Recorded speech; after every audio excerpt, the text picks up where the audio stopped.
Hello everyone, कैसे हो तुम लोग। आज हम लोग ना कॉस्ट एंड मैनेजमेंट अकाउंटिंग का फर्स्ट चैप्टर कवर करेंगे। इंट्रोडक्शन।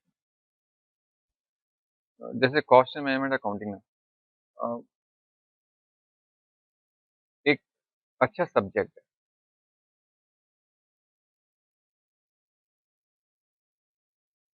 कॉस्ट मैनेजमेंट, सीएम, ये बहुत ही ना मोर लॉजिकल। अगर आईसीएआई को किसी के इंटेलिजेंस को अगर टेस्ट करना है तो उसके लिए अकाउंटिंग एंड टैक्स नहीं, उसके लिए actually costing and financial management, क्योंकि एक ऐसे दो चैप्टर है जहाँ पर डिसीजन मेकिंग काम करता है। ऐसे दो सब्जेक्ट है जहाँ डिसीजन मेकिंग काम करता है। बट अगर तुम देखोगे अकाउंटिंग एंड टैक्सेशन में, अकाउंटिंग थोड़ा बहुत लॉजिकल है, is more of principle and rule based, mix है वो। बट अगर हम बात करें इसका टैक्सेशन का, तो ये टोटली रूल बेस्ड, जो उन्होंने बोला है वही हमें समझना है और वही लिखना है, वही बनाना है। But CMA, cost and management accounting में डिसीजन मेकिंग, एफएम में डिसीजन मेकिंग, और शायद ये एक बार पढ़ लो, एक बार टाइम लगेगा, बट उसके बाद रिवीजन करने में बहुत ही कम टाइम लगेगा और मजा भी आएगा करने में। जिनका प्लस टू में कॉस्ट एंड मैनेजमेंट अकाउंटिंग नहीं था,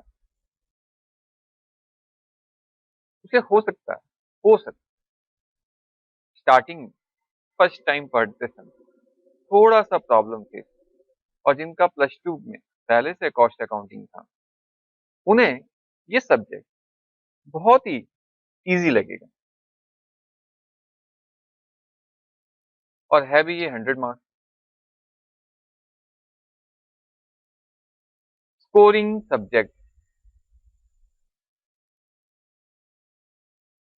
क्यों स्कोरिंग है? जब हम लोग एग्जाम करेंगे, प्रीवियस एग्जामिनेशन क्वेश्चंस देखेंगे, तब तुम्हें खुद रियलाइज होगा कि स्कोरिंग पेपर,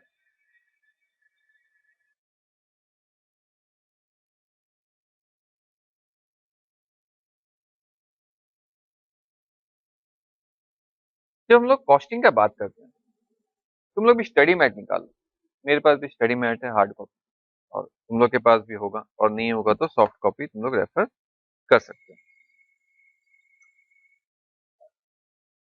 हमेशा, अगर तुम्हें याद होगा कि जब मैं अकाउंटिंग पढ़ाता था, तो मैं अकाउंटिंग में हमेशा एक चीज बोलता हूँ कि अकाउंटिंग का मेन ऑब्जेक्टिव क्या है। और तब वहाँ बात होता था, सर अकाउंटिंग का मेन ऑब्जेक्टिव अपना प्रिपरेशन ऑफ फाइनेंशियल स्टेटमेंट, जहाँ हम position statement and result statement बनाते हैं। ये दो गया अकाउंटिंग का बात कि सर जो भी हम काम कर रहे हैं, ultimately and result is financial statement.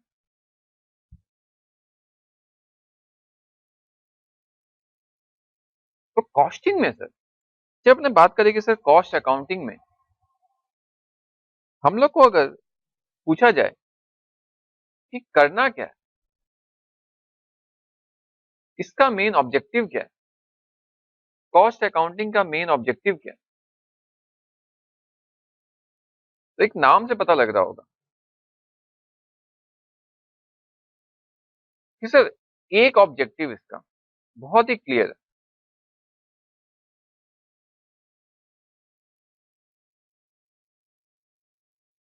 या मैं अकाउंटिंग स्टाइल में बताऊं कि सर कॉस्ट अकाउंटिंग का मेन ऑब्जेक्टिव क्या है। देखो, बुक्स में भी अपना है, स्टडीमेट में भी अपना है। लॉजिकली सर कॉस्ट अकाउंटिंग का दो ऑब्जेक्टिव है मेरे हिसाब से, जो मुझे लगता है कि यही हम पढ़ने वाले हैं। सर एक तो कॉस्ट,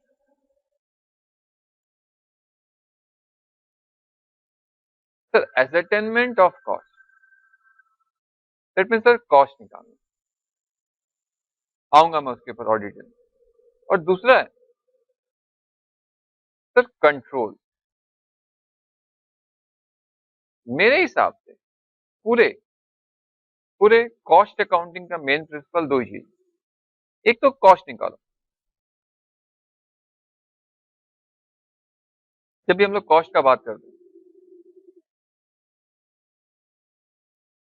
बहुत बार हम लोग बात करते हैं, बात सर कॉस्ट क्या होगा, हम प्रॉफिट का नहीं बात कर रहे, हम सिर्फ उस चीज का बात कर रहे हैं जो उस प्रोडक्ट को बनाने के लिए इनकर्ड।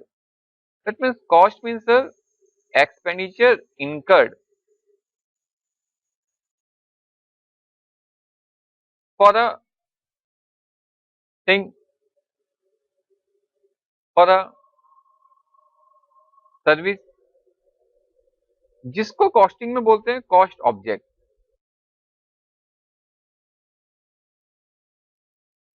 जिस चीज के लिए हम कॉस्ट निकालने वाले हैं, वो कोई प्रोडक्ट हो सकता है। लाइक मैं बोलूं किसी चेयर का कॉस्ट बताओ, सिर्फ कॉस्ट बताओ। किसी कंप्यूटर का कॉस्ट बताओ, किसी बिल्डिंग का कॉस्ट बताओ, किसी अपार्टमेंट का कॉस्ट बताओ, मैंने तुम्हें ट्यूशन पढ़ाया उसका कॉस्ट बताओ, मैंने फैकल्टी बुलाया उसका कॉस्ट बताओ, सिर्फ कॉस्ट बताओ। मैं बार बार जब बात कर रहा हूँ कॉस्ट बताओ, मतलब कि सर जिस चीज का आप बात कर रहे हैं, जिस ऑब्जेक्ट के बारे में आप बात कर रहे हो, उस ऑब्जेक्ट का कॉस्ट क्या है। दैट मीन्स उस ऑब्जेक्ट के लिए क्या क्या एक्सपेंसेस इनकर्ड हुआ। प्रॉफिट का बात नहीं कर रहा हूं, प्रॉफिट बाद में लगा लेना, बट अभी सिर्फ ये बताओ कि क्या एक्सपेंसेस इनकर्ड किया, उसमें कौन सा मटेरियल लगाया। तुम एक गोल्ड ज्वेलरी के बिजनेस में हो, तुम्हें लग रहा है कि सर एक चेन बनाओ, गोल्ड चेन, तो गोल्ड चेन में गोल्ड मटेरियल कितना लगा, इसको बनाने के लिए लेबर चार्जेस कितने लगे। हो सकता है कुछ अदर एक्सपेंसेस भी हो, लाइक ज्वेलरी शोरूम वाले ने एडवर्टीजमेंट किया, पॉसिबल। उसने सेलिंग एक्सपेंसेस किया हो, पॉसिबल। उसका ऑफिस एक्सपेंसेस हो, पॉसिबल। उसके एडमिनिस्ट्रेटिव एक्सपेंसेस हो, पॉसिबल। दैट मीन्स मेरे एग्जांपल में एक गोल्ड चेन बनाने के लिए गोल्ड भी है सर, उसका लेबर चार्जेस भी है, उसके अदर एक्सपेंसेस भी है। तो कॉस्ट बोलने का पर्पस यही है सर, जो भी एक्सपेंसेस इनकर्ड हो रहा है एक प्रोडक्ट बनाने के लिए, एक कॉस्ट ऑब्जेक्ट के लिए, वही कॉस्ट है और वही डिटरमाइन करना है। तो मैं बोल रहा था कि सर जैसे अकाउंटिंग में मैं ऑब्जेक्टिव बात करता हूँ, वैसे ही मैं कॉस्ट में ऑब्जेक्टिव बात कर रहा हूँ कि कॉस्ट में ऑब्जेक्टिव है क्या। सर कॉस्ट में ऑब्जेक्टिव वही है, कॉस्ट अकाउंटिंग में ऑब्जेक्टिव वही है सर, कॉस्ट निकालना। और कॉस्ट क्या है, वो एक्सपेंसेस किसी ऑब्जेक्ट के लिए जो भी इनकर्ड हुआ, वही उसका कॉस्ट। और दूसरा मैंने कहा कंट्रोल। जितने चैप्टर पढ़ोगे, जितने चैप्टर, इसमें बहुत सारे चैप्टर, हम आएंगे उन चैप्टर्स के बारे में भी बात करेंगे। उन सारे चैप्टर्स में एक चीज कॉमन है, लाइक जैसे मैंने कुछ चैप्टर्स का नाम भी लिया कि मैंने कहा कि सर किसी ऑब्जेक्ट के लिए, किसी प्रोडक्ट के लिए अगर मुझे बनाना है, तो मुझे उसके लिए मटेरियल इनकर्ड करना है। बिल्कुल सर, उसके लिए मुझे लेबर चार्जेस देना है,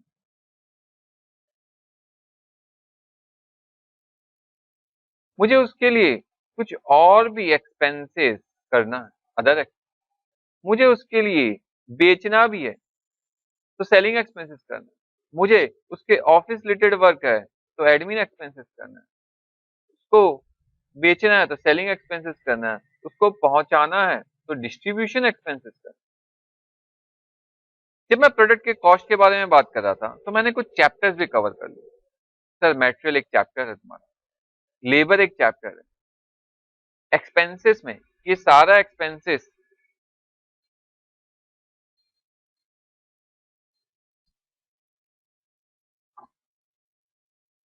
ये administrative selling and distribution expenses तो एक्चुअली इनडायरेक्ट एक्सपेंसेस बोलते हैं।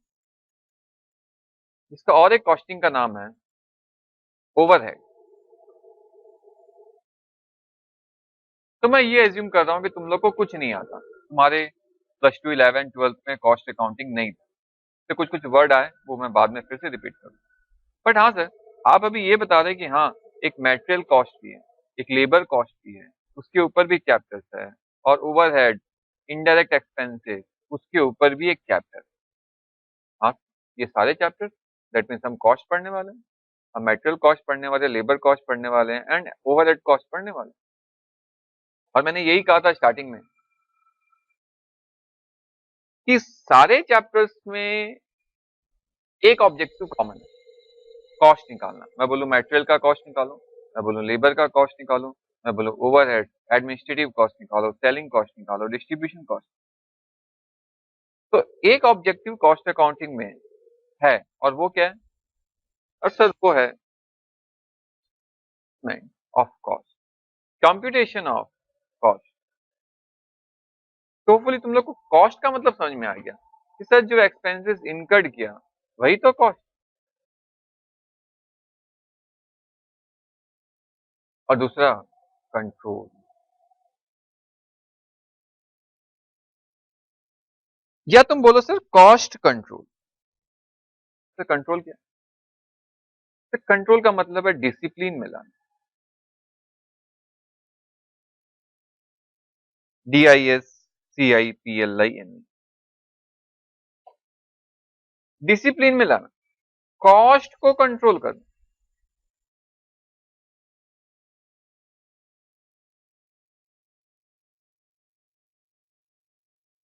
यही तो ऑब्जेक्टिव है,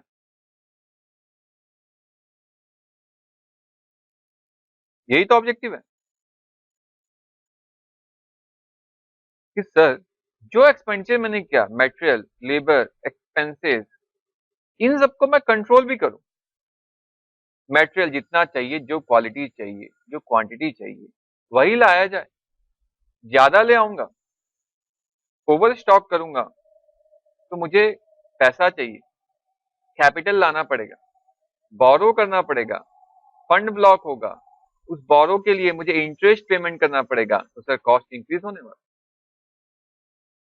कम मटेरियल बाय करूंगा तो प्रोडक्शन नहीं कर पाऊंगा, सेल्स नहीं कर पाऊंगा, तो उधर लॉस।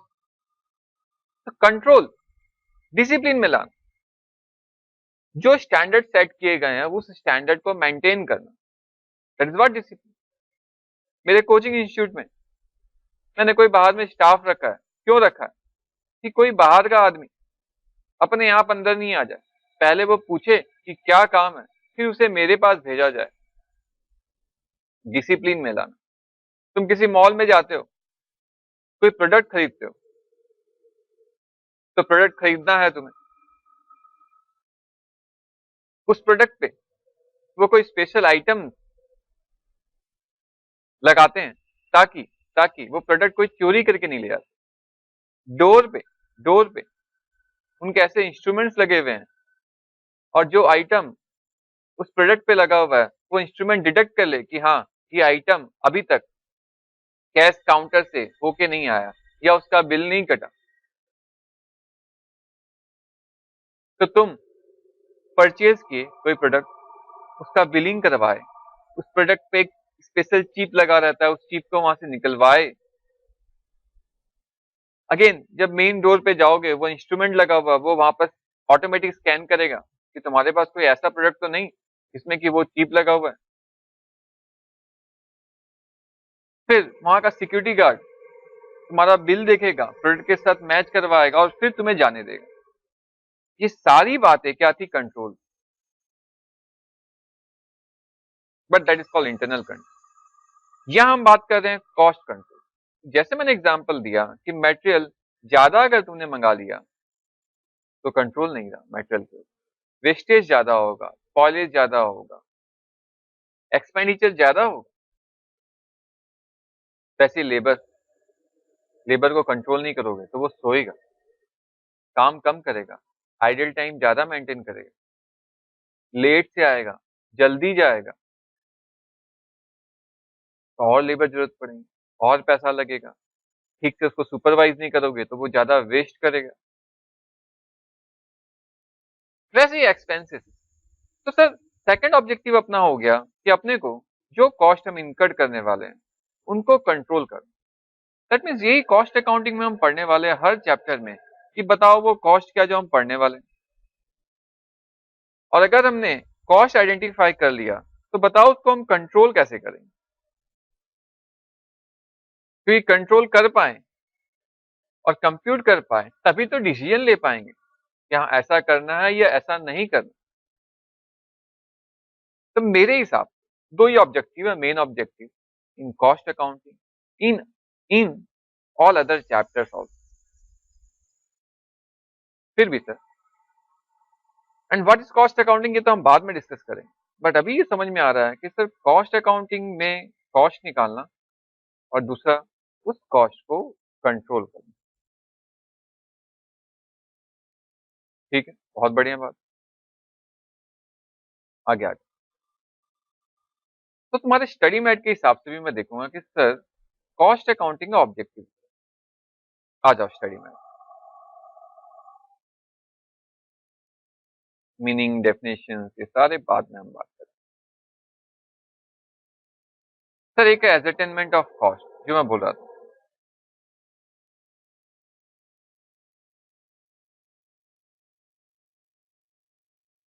एजरटेनमेंट ऑफ कॉस्ट, कॉस्ट निकालना जो बात हुआ अभी अभी। दूसरा डिटर्मिनेशन ऑफ सेलिंग प्राइस में लास्ट में लिखूंगा। दूसरा कॉस्ट कंट्रोल।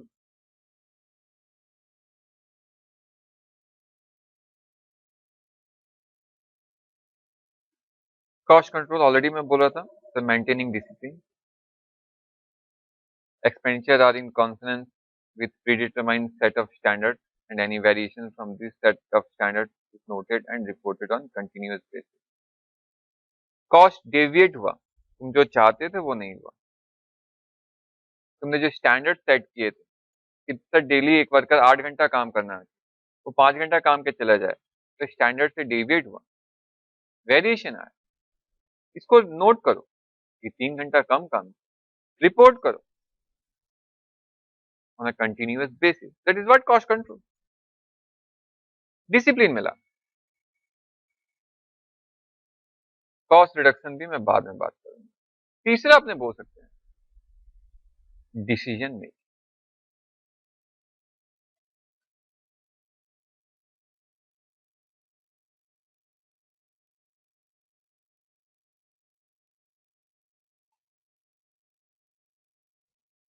डिसीजन मेकिंग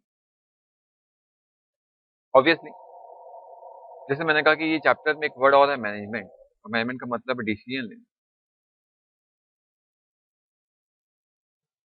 कितना मटेरियल बाय करना है, कितना क्वांटिटी होना चाहिए साल में, कितने ऑर्डर्स होने चाहिए, मैं एक बार में सारा बाय करूं या धीरे धीरे बाय करूं, डिसीजन। मैं लोकली सेल करूं या बाहर में भी सेल करूं, डिसीजन। एंड देन जो तुम्हारे स्टडी मेट के हिसाब से भी है कि sir determination of selling price and profitability.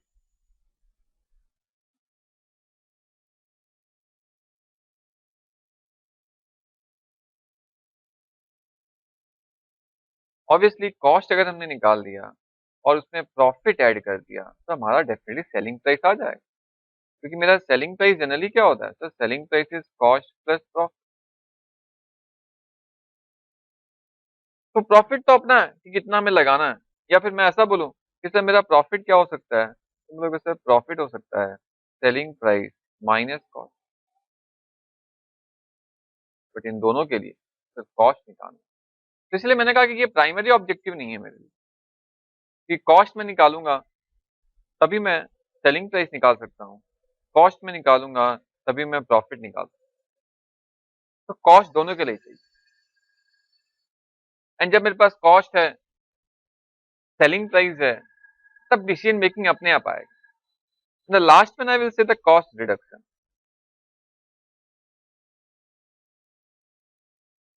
Now what is reduction, ये भी मैं डिस्कस करूंगा ओवर अ पीरियड ऑफ।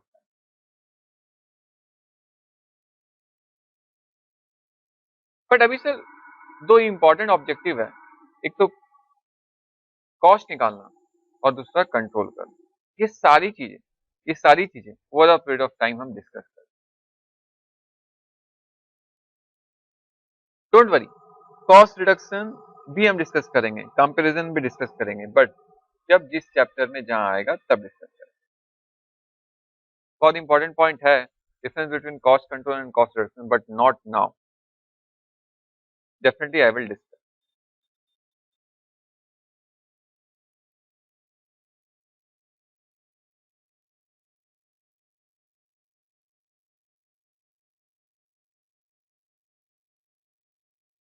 क्योंकि हम कॉस्ट के बारे में बात कर रहे थे।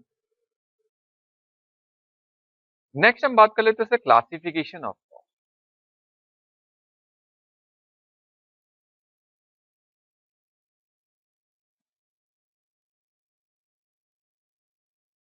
मैं कॉस्ट में ही हूं अभी, मैं कॉस्ट में ही हूं। बात पता कि सर कॉस्ट है क्या, जब हमने बात किया sir expenditure incurred is the cost. अब क्लासिफिकेशन सर, हम कॉस्ट को कैसे कैसे क्लासिफाई करते हैं। First one is based on element, हम स्टडी में जाएंगे बाय नेचर और एलिमेंट।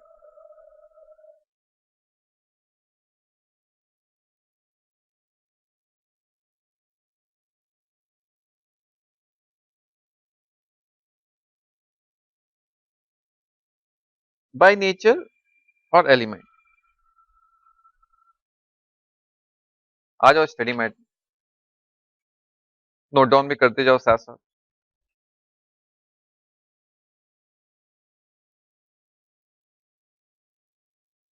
तो जब हम बोल रहे हैं कि सर कॉस्ट एलिमेंट वाइज, मतलब पार्ट वाइज, किसी प्रोडक्ट का अगर हम बात करें कि उस प्रोडक्ट में क्या क्या एलिमेंट, और जो एलिमेंट है वही उसका कॉस्ट, उसमें सब्सटेंस क्या क्या है,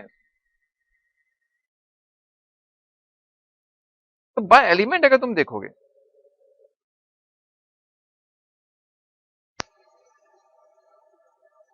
तो एलिमेंट वाइज कहे तो तीन डिफाइन है।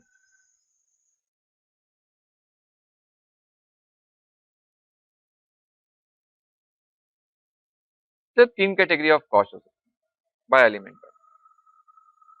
One is material cost, other one is labour cost, third one is overhead. तीन कैटेगरी के ही कॉस्ट हो सकते हैं, material, labour, overhead. That means एक प्रोडक्ट में अगर एलिमेंट वाइज देखें तो मटेरियल, लेबर, मैं ओवरहेड गलत बोल दिया यहाँ पर, मुझे एक्सपेंसेस बोलना।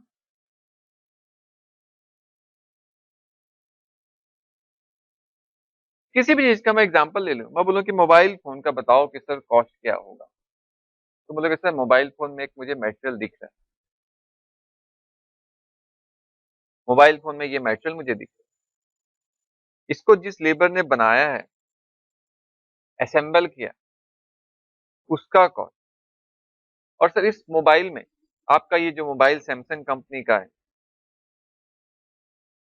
इसको इसको आप तक पहुंचाने के लिए भी बहुत सारे एक्सपेंस लगे, तब आप जाके बाय करते हैं। आप फैक्ट्री नहीं गए थे बाय करने, वो सारे एक्सपेंस।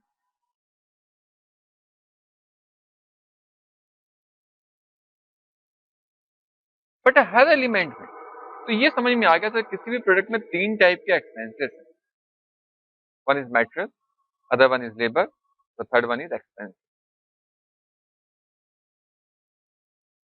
और हर element can be further classified direct indirect, direct indirect, direct indirect. तो अपने बोल सकते हैं सर मटेरियल में भी एक पोर्शन, एक पोर्शन डायरेक्ट है और दूसरा इनडायरेक्ट। लेबर में एक पोर्शन डायरेक्ट है एंड दूसरा इनडायरेक्ट। सर एक पोर्शन डायरेक्ट और दूसरा इनडायरेक्ट। बहुत बढ़िया। तो अब ये समझना पड़ेगा सर ये डायरेक्ट और इनडायरेक्ट में क्या difference.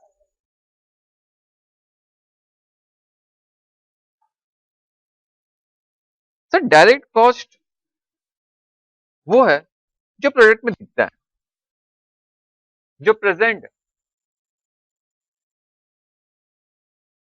And present in the finish good.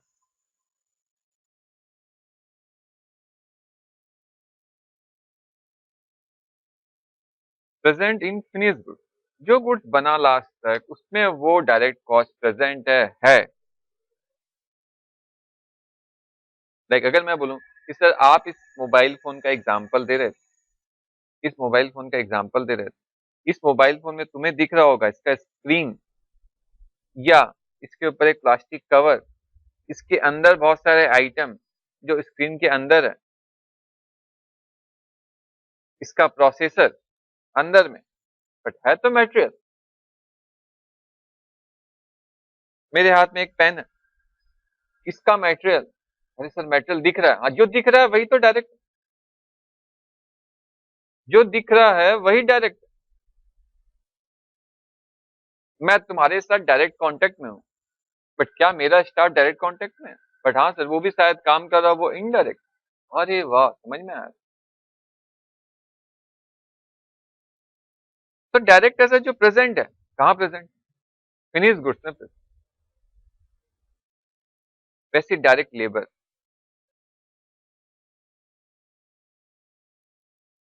Identifiable, attributable.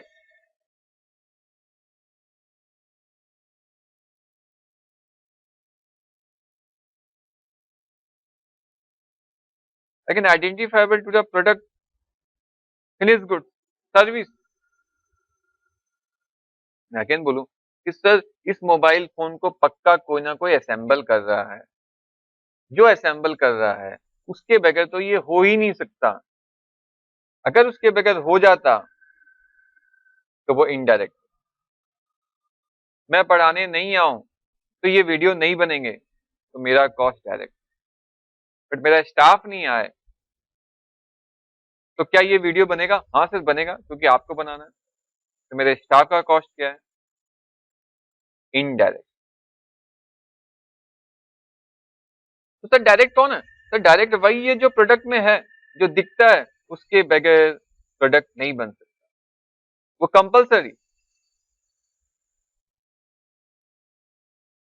Without material cost product नहीं बनेगा तो वो डायरेक्ट है। उसके बगैर बन जाता तो वो मटेरियल कॉस्ट इनडायरेक्ट हो जाता।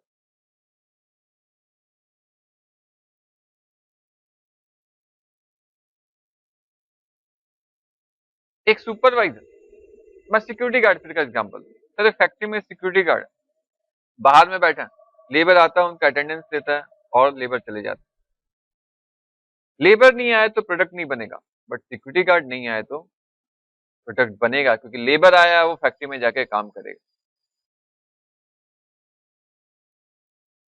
तो डायरेक्ट कौन है? जो सर साथ में, जिसके बिना काम नहीं हो सकता। तो इनडायरेक्ट कौन है? सर कॉस्ट तो है, बट उसके बगैर काम चलता रहे, उसके बगैर प्रोडक्शन बंद नहीं होगा, उसके बगैर प्रोडक्ट बनना बंद नहीं होगा, उसके बगैर सर्विस देना बंद नहीं होगा। मैं नहीं आऊं, मेरा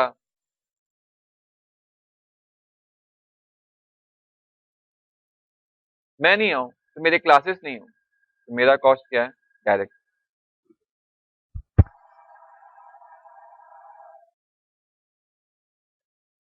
वैसे ही डायरेक्ट एक्सपेंसेस है।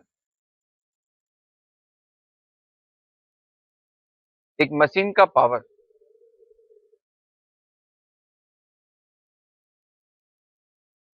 अगर जिस मशीन पे प्रोडक्शन हो रहा है उसका पावर कट कर दिया जाए तो क्या मशीन चलेगा? नहीं चलेगा। अगर नहीं चलेगा तो वो power expenses direct.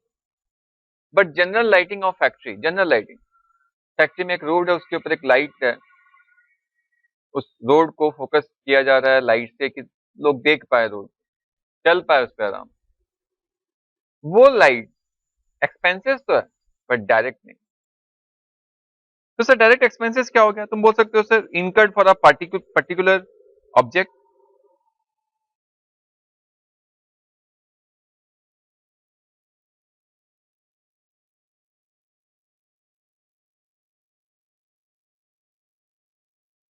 Incurred for particular object is a direct. तो सर डायरेक्ट हो गया सीधा, जिसके बगैर प्रोडक्ट नहीं बने, चाहे वो मटेरियल हो, चाहे लेबर हो, चाहे वो एक्सपेंसेस हो, वो सारे डायरेक्ट। दैट मीन्स एक प्रोडक्ट बनाने के लिए ये जो लगा मटेरियल, ये जो लगा मटेरियल, ये मटेरियल डायरेक्ट, ये मटेरियल डायरेक्ट। इसको जिसने बनाया, इसको जिसने बनाया लेबर डायरेक्ट। इसके लिए जो एक्सपेंसेस लगे मटेरियल एंड लेबर को छोड़ के, बट इसके बगैर ये प्रोडक्ट नहीं बन सकता था, वो एक्सपेंसेस क्या है, डायरेक्ट। और इसके अलावा जो एक्सपेंसेस लग रहे हैं, खर्चा हो रहा है, बट ये प्रोडक्ट को कोई फर्क नहीं पड़ता, बनने में इसका कोई रोल नहीं, बनाने में कोई रोल नहीं, तो वो इनडायरेक्ट। तो सारे इनडायरेक्ट एक्सपेंस, क्योंकि ये डायरेक्टली आइडेंटिफाइबल नहीं, ये डायरेक्टली आइडेंटिफाइबल नहीं,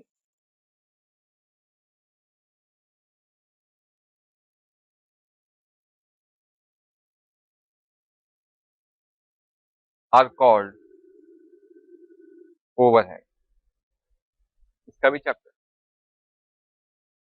तो एक चैप्टर अपना डायरेक्ट मटेरियल के ऊपर है, दूसरा डायरेक्ट लेबर के ऊपर है, और तीसरा ओवरहेड के ऊपर है, और तीनों ही इंपॉर्टेंट है। That means all indirect expenses, expenses तो है, लगेगा तो जरूर, बट डायरेक्टली एट्रीब्यूटेबल नहीं, प्रोडक्ट के लिए नेसेसरी नहीं है, हो सकता है ऑर्गेनाइजेशन के लिए necessary, but product in expenses के बगैर भी बन सकता था, and that is what overhead.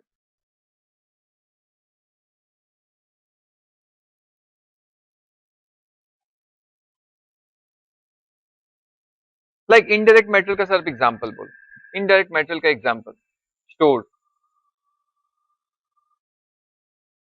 Product को जहां हम स्टोर कर, ये स्टोर नहीं भी होता, मैं बाहर भी रख सकता था, मैं ओपन एरिया में भी रख सकता, बट सर क्या स्टोर में रखने से प्रोडक्ट बन जाएगा? नहीं बनेगा, और नहीं बनेगा तो इनडायरेक्ट स्टोर का expense. Indirect labour, sir foreman salary, supervisor salary, indirect. Indirect expenses का example sir insurance, factory insurance, building insurance नहीं करवाऊं तो भी चल सकता है, प्रोडक्शन हो सकता है, करवाने से भी वही प्रोडक्शन होगा, नहीं करवाने से भी वही प्रोडक्शन होगा, तो इंश्योरेंस क्या हो गया, इनडायरेक्ट।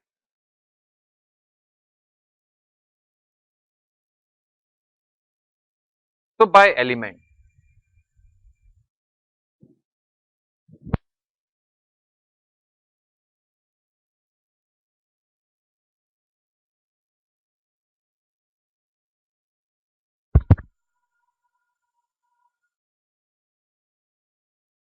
सेकंड क्लासिफिकेशन,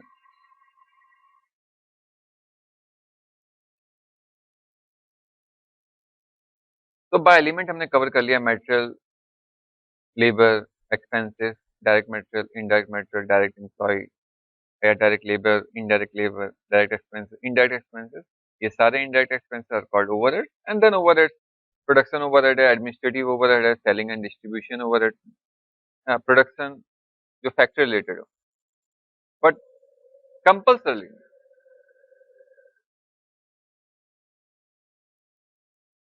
नहीं करने से भी प्रोडक्शन होगा, बट करना क्योंकि फैक्ट्री में लगा, जैसे मैंने कहा फैक्ट्री का general expenses may be indirect, security guard salary of factory may be indirect, तो एडमिनिस्ट्रेटिव एक्सपेंस, ऑफिस रिलेटेड सारे एक्सपेंस जो ऑफिस में काम कर, एक अकाउंटेंट सैलरी, वो नहीं आएगा तो भी प्रोडक्शन में कोई फर्क नहीं पड़ेगा, हाँ फाइनेंशियल स्टेटमेंट डिले हो। सेलिंग एंड डिस्ट्रीब्यूशन ओवरहेड,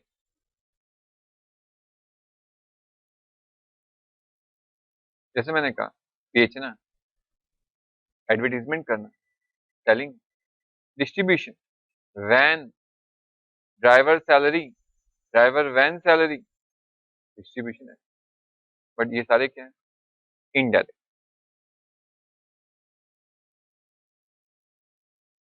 आ जाओ बाय फंक्शन।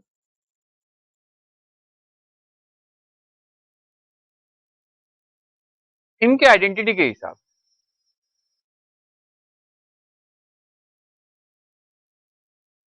अभी भी जैसे बात हुआ वो एलिमेंट था, इनका आइडेंटिटी, इनका नाम के हिसाब, जैसा direct material identity, direct labour identity, direct expenses, production overhead, administrative overhead, selling overhead, distribution overhead, और एक नाम है रिसर्च एंड डेवलपमेंट एक्सपेंसेस। क्या है ये सब हम बाद में बात करेंगे। और जब हम over a period of time बात करेंगे, हम एक कॉस्ट शीट बनाते हैं। जैसे हम लोग फाइनेंशियल स्टेटमेंट में प्रॉफिट या लॉस निकालने के लिए हम लोग P&L अकाउंट बनाते हैं, जहाँ की ऑब्जेक्टिव होता है प्रॉफिट या लॉस निकालना, बट यहाँ ऑब्जेक्टिव है कॉस्ट, इसलिए नाम है कॉस्ट शीट। एक शीट में सारे कॉस्ट अगर हम दिखाएंगे तो उसको हम कॉस्ट शीट बोलते हैं। कॉस्ट शीट में क्या होता है कि स्टार्टिंग में हम लोग direct material, direct labour, direct expenses दिखाते हैं, जिसको प्राइम कॉस्ट बोलते हैं, तीनों को मिला देने से। प्राइम कॉस्ट में अगर हम फैक्ट्री ओवरहेड ऐड कर दें, factory related indirect expenses add कर दें, तो उसको फिर हम लोग बोलेंगे फैक्ट्री कॉस्ट या वर्क्स कॉस्ट। किसमें ऐड किया? प्राइम कॉस्ट में ऐड।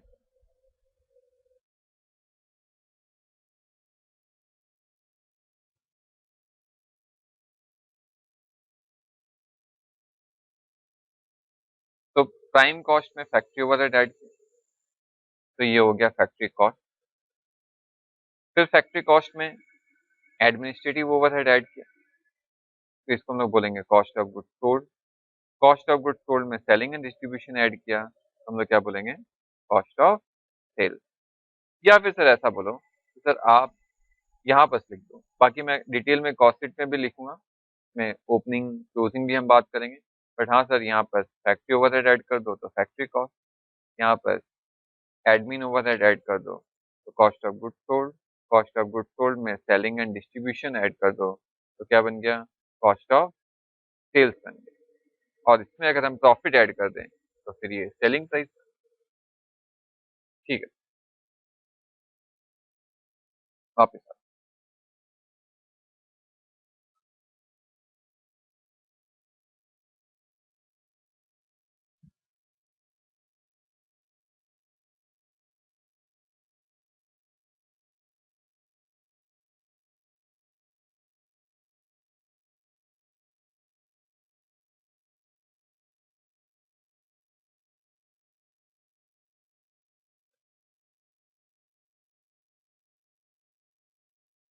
नेक्स्ट क्लासिफिकेशन अपना सेकंड बाय फंक्शन हो गया, क्योंकि इसके सारे मैंने रिपीट कर दिए थे, तो बाय फंक्शन हो गया।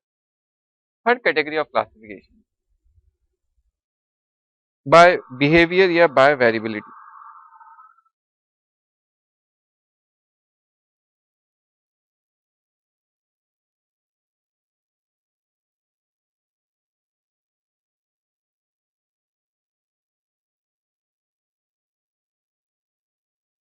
बाय वेरिएबिलिटी और बाय बिहेवियर, तो इसमें तीन क्लासिफिकेशन। एक है फिक्स्ड कॉस्ट, दूसरा है वेरिएबल कॉस्ट, या मैं उसको ऊपर लिख देता हूँ, फिर मैं एक एक को डिस्कस करूंगा। Second is variable and third one is semi variable.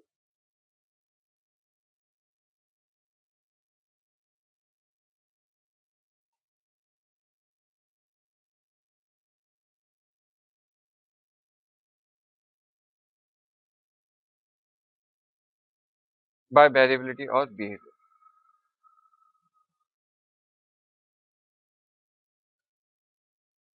कौन कौन है सर?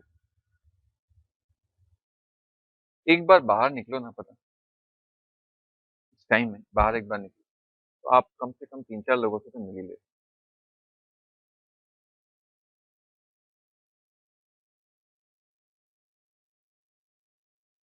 है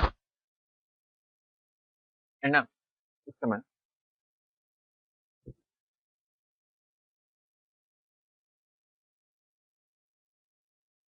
एक अलग प्रकार का टेंशन हो जाता है कि कहीं आप कोरोना वालों से तो नहीं मिल रहे, क्योंकि फिर दोबारा मन में ये रहता है कि घर जाना है। अगर अपने को हो भी जाता तो कहीं हम मेरे कारण ये घर वालों तक ना पहुँचे, जहाँ घर में मदर है, माँ है, छोटा बच्चा है, 4 साल से छोटा, भैया है, भाभी है। तो फिर ये डर लगता है कि कहीं हमारे कारण ये घर तक ना पहुँचे। फिर जैसे मैंने कहा, बाहर निकलने से ही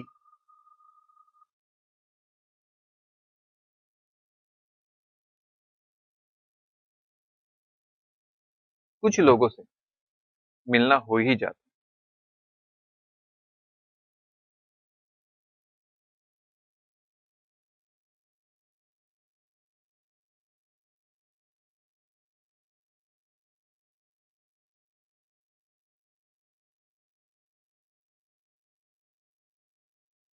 ठीक है, कोई बात नहीं।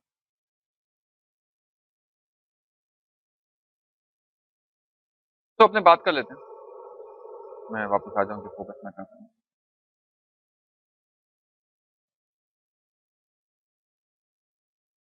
फिक्स्ड कॉस्ट के बारे में बात,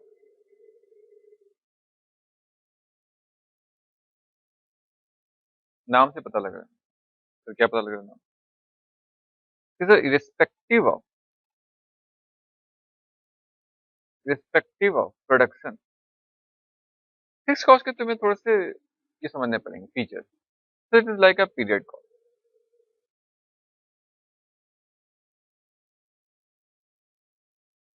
fixed in general, constant cost, constant irrespective of product, generally है, मैं कुछ भी वर्ड लगा रहा हूँ, जनरल मतलब हमेशा ऐसा है, बट कभी-कभी चेंज भी हो जाता है। एंड इसीलिए इसका ग्राफ अगर हम देखेंगे फिक्स्ड कॉस्ट का,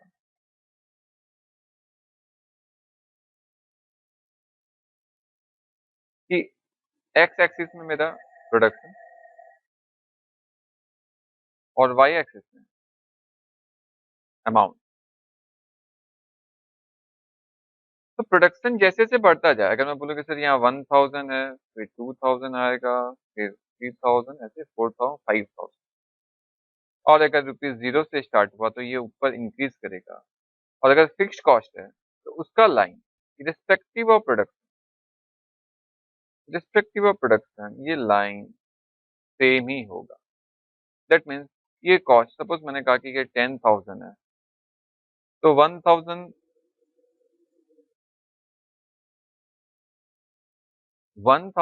के प्रोडक्शन पे भी 10,000 का कॉस्ट, 2000 के प्रोडक्शन पे भी 10,000 का कॉस्ट, और 5,000 के प्रोडक्शन पे भी 10,000 का cost. That means irrespective of production, costs remain fixed.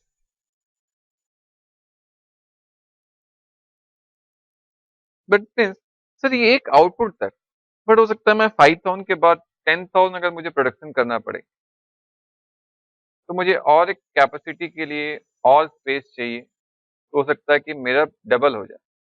But 5,000 के बियॉन्ड ये फिर से फिक्स हो गया up to 10,000। That is called stay fixed cost. एक पर्टिकुलर लेवल के बाद द फिक्स्ड कॉस्ट में increase.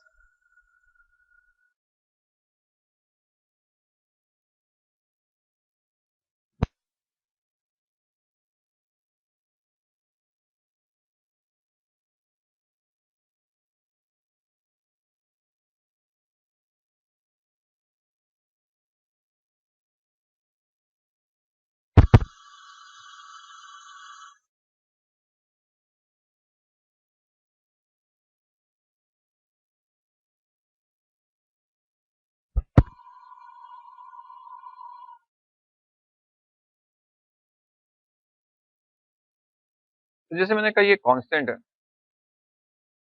Do not change.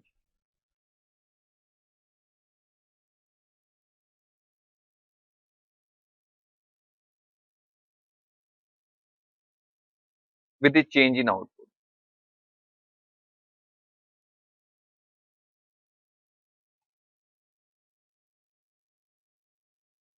Output अगर चेंज होगा तो जनरली ये चेंज नहीं होगा।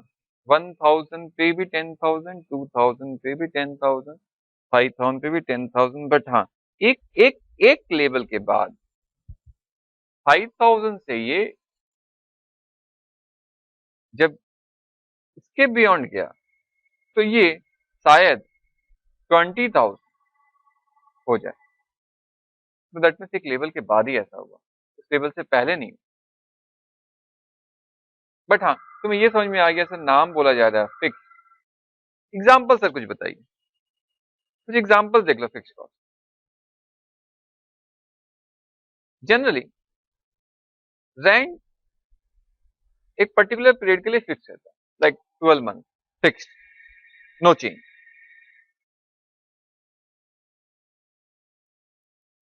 Insurance for 12 month, no change, generally fix.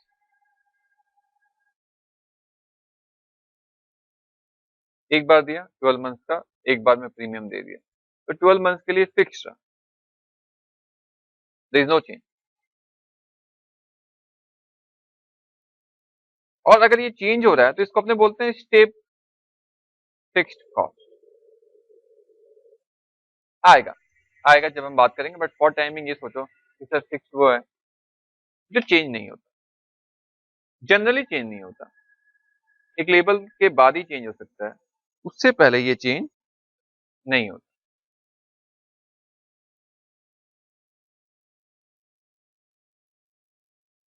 Next, fixed cost के बाद विद द वेरिएबिलिटी हमारा वेरिएबल कॉस्ट।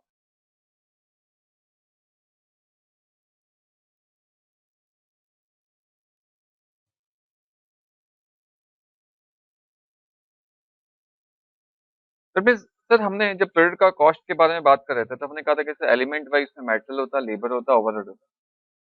अब जब मैं बोल रहा हूँ वेरिएबिलिटी वाइज, दैट मींस वो मेटेरियल फिक्स भी हो सकता है, वो लेबर कॉस्ट भी फिक्स हो सकता है, वो लेबर कॉस्ट वेरिएबल भी हो सकता है। सेम वे एक्सपेंसेस फिक्स भी हो सकता है, एक्सपेंसेस वेरिएबल भी हो सकता है। तो सर वेरिएबल एक्सपेंसेस या वेरिएबल कॉस्ट है क्या? नाम से पता लग रहा है। Sir the variable cost generally vary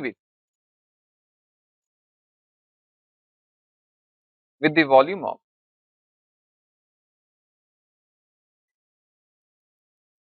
activity। तो जैसे जैसे एक्टिविटी बढ़ेगा वैसे वैसे इंक्रीज करेगा। अगर मैं बोलूं कि तुम्हें sir 1 unit of finished goods बनाने के लिए मुझे 2 यूनिट्स ऑफ रॉ मटेरियल चाहिए और 1 यूनिट का कॉस्ट है 5 रुपीज पर यूनिट, तो सर एक बनाने के लिए कितना लगा? 10 रुपीज लगा। तो बोले दो बना के दिखाओ, तो बोले कि सर दो का एक के लिए 2 लगता था, तो अब ये 4 हो जाएगा और एक का 5 रुपया, तो कितना हो गया? 20 रुपीज। सर 3 बना के दिखाओ, तो मुझे कैसे 3 का 30 लगेगा। 4 बनाओ, 4 का 40 लगेगा। 5 बनाओ, 5 का 50 लगेगा। क्यों सर? 5 बनाओगे तो 1 यूनिट बनाने के लिए 2 यूनिट्स ऑफ रॉ मटेरियल चाहिए था, तो 2 यूनिट्स ऑफ रॉ मटेरियल लाएंगे, और पर यूनिट का कॉस्ट है 5 rupees per unit of raw material, तो 5 रुपया मल्टीप्लाई करेंगे, तो 5 into 10 into 5 is 50। बट हुआ क्या? ग्राफ बनाते तो सर ग्राफ ऐसा होता, again production,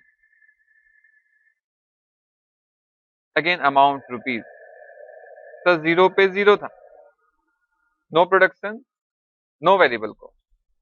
but fixed cost में क्या? No production but there is a fixed cost. 0 production पे 0 फिक्स्ड कॉस्ट नहीं है, 0 प्रोडक्शन पे भी there is a fixed cost. अरे सर हाँ,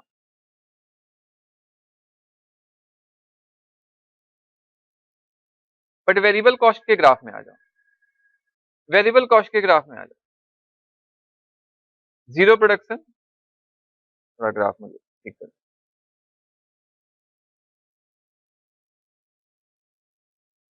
तो zero production, zero variable cost, ये वीसी कॉस्ट का अमाउंट, और ये X axis product, Y axis variable, zero पे जीरो, बट जीरो पे फिक्स्ड कॉस्ट अभी भी लगेगा, अभी भी लगेगा, अभी भी लगेगा, अभी भी लगेगा, अभी भी लगेगा।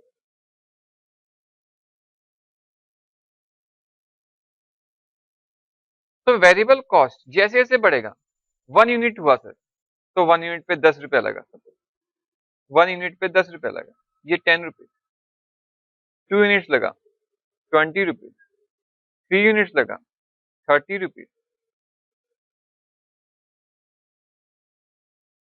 4 यूनिट, ये वाले पॉइंट, ये वाले पॉइंट, ये वाले पॉइंट, ये वाले पॉइंट, 40 रुपीज, सर 5 यूनिट, ये वाले point, 50 rupees. That means sir, variable cost will increase in direct proportion of production. So variable cost will increase, VC will increase in direct proportion of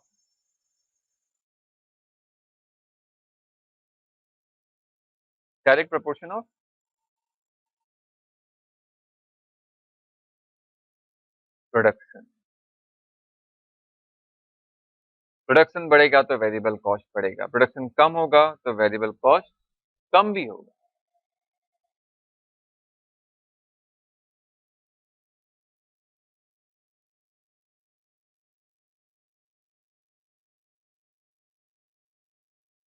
तो बोले तुम लोग को समझ में आया होगा कि सर वेरिएबल कॉस्ट है, तो सर वेरिएबल कॉस्ट के कुछ एग्जांपल्स देख लो, क्या हो सकते हैं।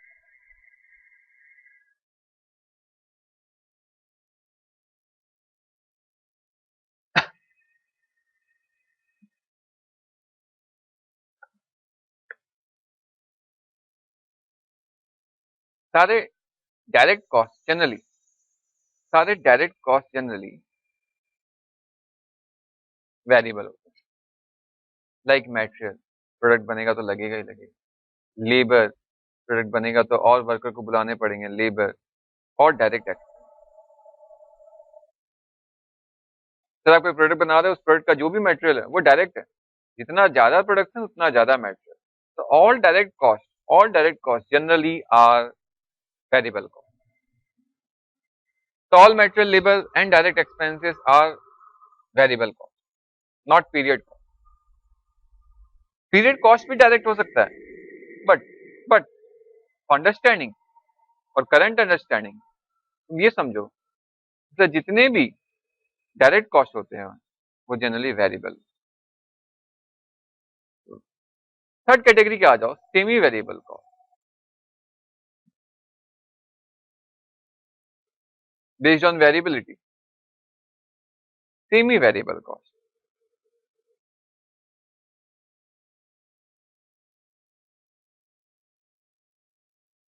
नाम है सर,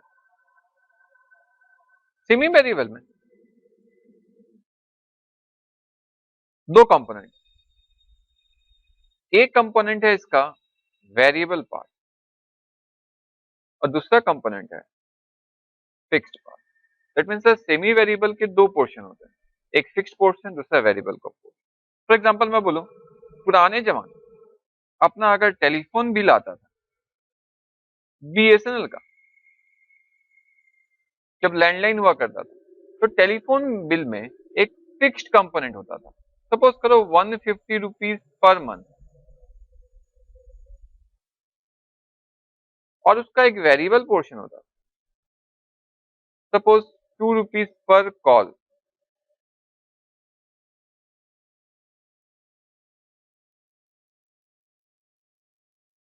₹2 पर कॉल। तब जब देखो मैंने कोई कॉल नहीं किया, सपोज जनवरी में कोई कॉल नहीं किया, तो मुझे 150 देना पड़ा फिक्स। बट फेब्रवरी मैंने क्या किए, फरवरी में मैंने 10 कॉल्स की, तो सर मेरा मेरा रेंट क्या आएगा? यहाँ मैंने 0 कॉल किया, यहाँ 10 कॉल्स किए मैंने, क्या रेंट आएगा? सर 150 पेमेंट करना है प्लस 10 इंटू 2, तो टोटल कितना हो गया? 170। तो एक पोर्शन है फिक्स्ड, दूसरा पोर्शन है वेरिएबल। मार्च में मैंने 100 कॉल्स, तो क्या आएगा सर? 150 फिक्स्ड प्लस 100 इंटू 2, तो कितना हो गया? 350। 100 इंटू 2 200 प्लस 150 350 रुपीज। तब 350 में एक पोर्शन फिक्स्ड, और दूसरा पोर्शन वेरिएबल। 170 में एक पोर्शन फिक्स्ड और दूसरा पोर्शन वेरिएबल। तो this are called semi variable cost, जिसमें क्या हमें निकालना पड़ता है कि फिक्स पोर्शन कितना एंड वेरिएबल पोर्शन कितना। तो ये एग्जांपल मैंने टेलीफोन का दिया, ये एग्जांपल इलेक्ट्रिसिटी का भी हो सकता है। करंट इलेक्ट्रिसिटी बिल में तुम्हें ऐसा ही मिलेगा कि तुम कुछ भी कंज्यूम मत करो, बट एक फिक्स पोर्शन आना ही आना है, और जितने यूनिट्स तुम कंज्यूम करोगे उतना उसका बिल आएगा।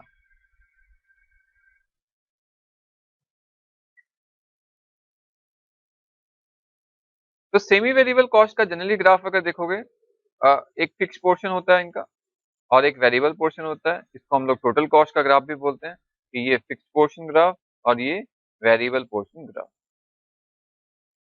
किसी भी एक लेवल ऑफ यूनिट्स में हमें फिक्स्ड पोर्शन मिलेगा, सपोज यहाँ जाऊँ तो मुझे फिक्स्ड मिलेगा, बट इसके ऊपर भी मेरा एक्सपेंसेस लगने वाला है, तो वेरिएबल पोर्शन, बट फिक्स रहेगा ही रहेगा। अगर मैं 350 का बात करूँ, मैंने 100 यूनिट कंज्यूम किया मार्च में, तो यहाँ तक मेरा फिक्स्ड है 150, बट मुझे पूरा पेमेंट करना पड़ा है 350। सपोज ये 350 वाला लाइन है, तो मुझे पेमेंट करना पड़ा है 350।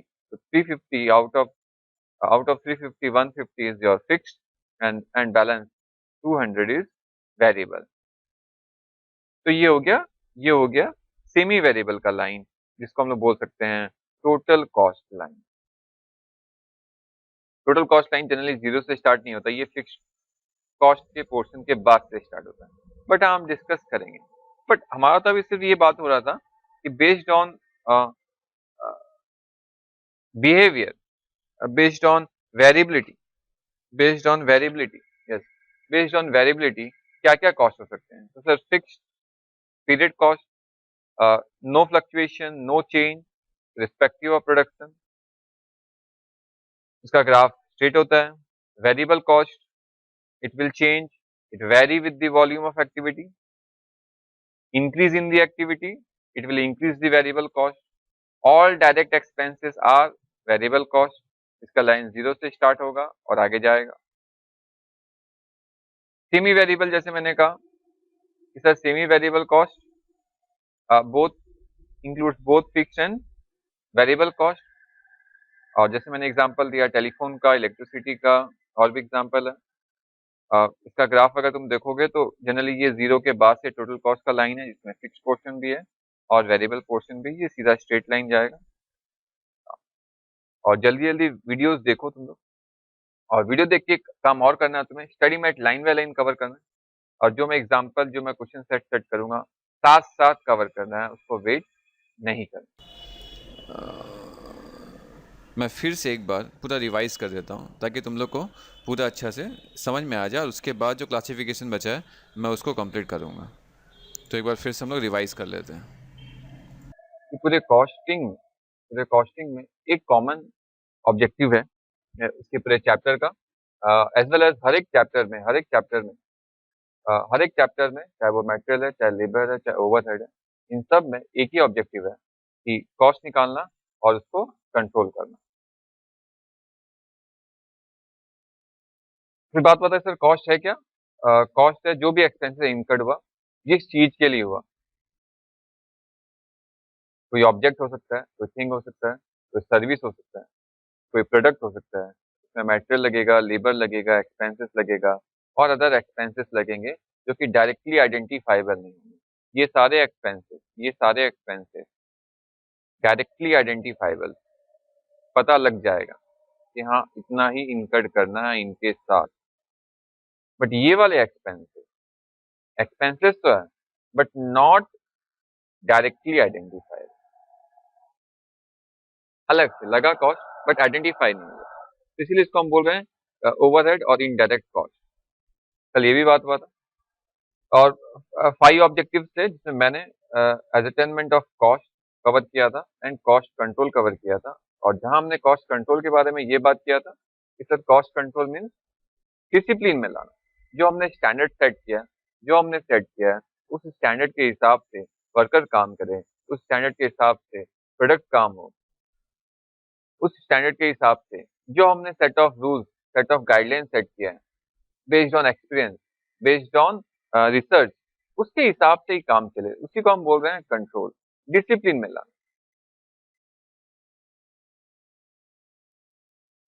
फिर हमने डिस्कस किया था, जब हमने कॉस्ट बात किया तो हमने बात किया था क्लासिफिकेशन ऑफ कॉस्ट।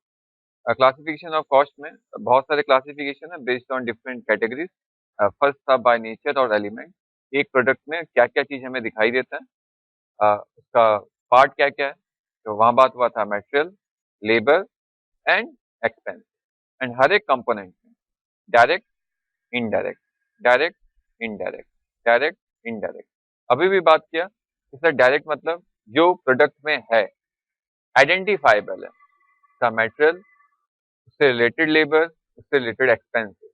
और जो आइडेंटिफाइबल नहीं है बट इनकर्ड हुआ, like administrative expense, selling expense, distribution expenses, but directly identifiable नहीं हो रहा था। एक प्रोडक्ट को पकड़ के, एक प्रोडक्ट को दिखा के मैं ये नहीं पूछ सकता बताओ इसमें इसमें कितना इनडायरेक्ट एक्सपेंसेस है, बट मैं अगर पूछूं उस प्रोडक्ट में कि कितना मटेरियल है, तुम शायद बता पाओगे कि कितना मटेरियल लगा होगा। लाइक मैंने कल एग्जांपल दिया था कि गोल्ड ज्वेलरी, गोल्ड ज्वेलरी का मैं मटेरियल पूछूं, डेफिनेटली उसको वेट कर लेंगे, तो गोल्ड का वेट आ गया, वो डायरेक्टली आइडेंटिफाइबल था। बट उसके पीछे बहुत सारे एक्सपेंसेस लाइक एडवर्टीजमेंट, उस पर्टिकुलर प्रोडक्ट के लिए क्या एडवर्टीजमेंट लगा, शायद बताना डिफिकल्ट होगा, तो इसीलिए वो क्या है, इनडायरेक्ट। तो कल ये भी बात हुआ था। फिर बाय फंक्शन बात हुआ था अपना कि बाय फंक्शन एक है variable expenses, sorry, by functions में हमने बात किया था वही जो नाम हमने लिया था सारे, material, labour, overhead, administrative, selling, distribution, function के हिसाब से हमने कल डिस्कस किया था। तो मैं यहाँ आऊंगा तो इसमें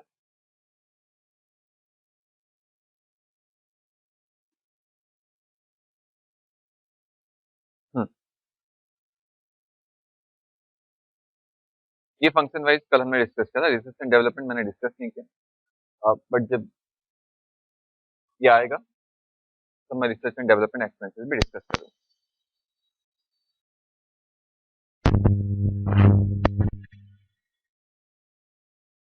bye variability and behaviour, behaviour में कल बात हुआ था, बहुत इंपॉर्टेंट टॉपिक है ये कॉस्टिंग का। मैंने कहा था 3 कैटेगरी में हम सारे कॉस्ट को डिवाइड करते हैं, एक है fixed cost, next is variable and then is semi variable. Fix मैंने कहा था कि रिस्पेक्टिव ऑफ प्रोडक्शन, प्रोडक्शन कैसा भी हो बट चेंज नहीं होगा, इसलिए इसको हम क्या बोलते हैं, फिक्स कॉस्ट बोलते हैं, तो चेंज नहीं होगा। इसको हम पीरियड कॉस्ट भी बोलते हैं, देना ही देना है, रेंट देना ही देना है, चाहे कुछ भी हो जाए। बट वेरिएबल कॉस्ट कब आएगा, जब प्रोडक्शन हो, और प्रोडक्शन ज्यादा होगा तो वेरिएबल कॉस्ट ज्यादा होगा, प्रोडक्शन कम होगा तो प्रोडक्शन कम होगा। और सेमी वेरिएबल में एक कंपोनेंट वेरिएबल था और दूसरा कंपोनेंट फिक्स था, एक कंपोनेंट फिक्स और दूसरा कंपोनेंट वेरिएबल।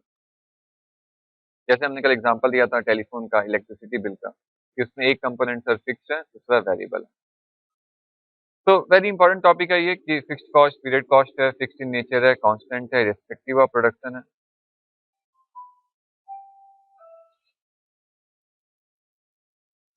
और variable cost very with the volume of activity, इसका ग्राफ जीरो से स्टार्ट होगा, प्रोडक्शन जीरो तो जीरो, प्रोडक्शन जैसे जैसे आगे जाएगा वेरिएबल कॉस्ट भी इंक्रीज होगा। और सेमी वेरिएबल कॉस्ट में अपना एक कॉस्ट फिक्स है, दूसरा वेरिएबल है, और ये ऑलमोस्ट फिक्स के बाद ही स्टार्ट होगा वेरिएबल कॉस्ट। नाउ इसके बाद एक टॉपिक आएगा अपना जो अभी मैं डिस्कस नहीं करूंगा, एक टॉपिक है तुम्हारे स्टडी मैट में, segregation of, methods of segregating semi variable cost into fixed and variable cost. ये वाला टॉपिक थोड़ा बाद में जो अपने स्टार्ट करेंगे, मे बी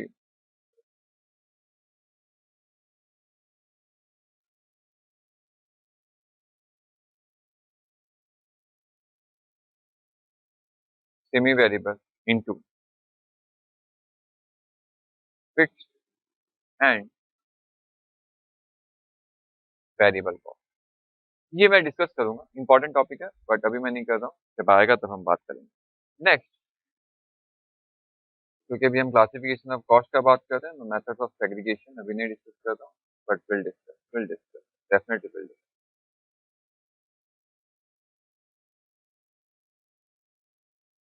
नेक्स्ट है बाय कंट्रोलेबिलिटी। बाय कंट्रोलेबिलिटी में नाम से पता लग रहा है सर, एक तो कंट्रोलेबल कॉस्ट है, दूसरा है अनकंट्रोलेबल कॉस्ट। तो कंट्रोलेबल नाम से पता लग रहा है जैसे जिसको हम कंट्रोल कर सकें, वैसे कोई भी कॉस्ट, सारे कॉस्ट कंट्रोलेबल है और सारे कॉस्ट अनकंट्रोलेबल भी है। बाय डेफिनेशन अगर तुम देखोगे कंट्रोलेबल कॉस्ट में बहुत ही बढ़िया इन्होंने लिखा है actually, controllable cost incurred in a particular responsibility center can be influenced by the action of executive heading that responsibility center। क्यों बोल रहे हो? वो कॉस्ट जिसको कोई एग्जीक्यूटिव इन्फ्लुएंस कर, दैट मीन्स वो बोले कि नहीं ये कॉस्ट नहीं करना है तो नहीं करना, इनकर्ड करना है तो करना है, कम करना है तो कम कर सके, और उसे लगता है कि और ज्यादा बढ़ाना है तो बढ़ा दे। तो एग्जाम्पल, वो किसी एग्जीक्यूटिव, कोई एग्जीक्यूटिव अपने सबऑर्डिनेट को निकाल दे, वो कोई भी रीजन हो, बट अगर उसके पास ये पावर है तो दैट इज व्हाट कंट्रोलेबल, और उसके पास अगर वो पावर नहीं होता that is what uncontrollable.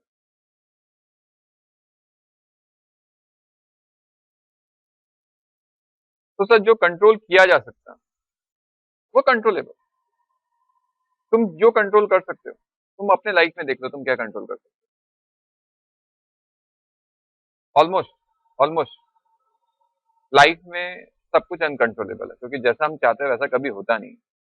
But still costing में इन्होंने कहा कि जो रिस्पॉन्सिबिलिटी सेंटर है और जो जिस एक्सपेंसेस को कंट्रोल कर सके वही controllable. Now uncontrollable cost which cannot be influenced by the action of a specified member of an undertaking are known as uncontrollable costs.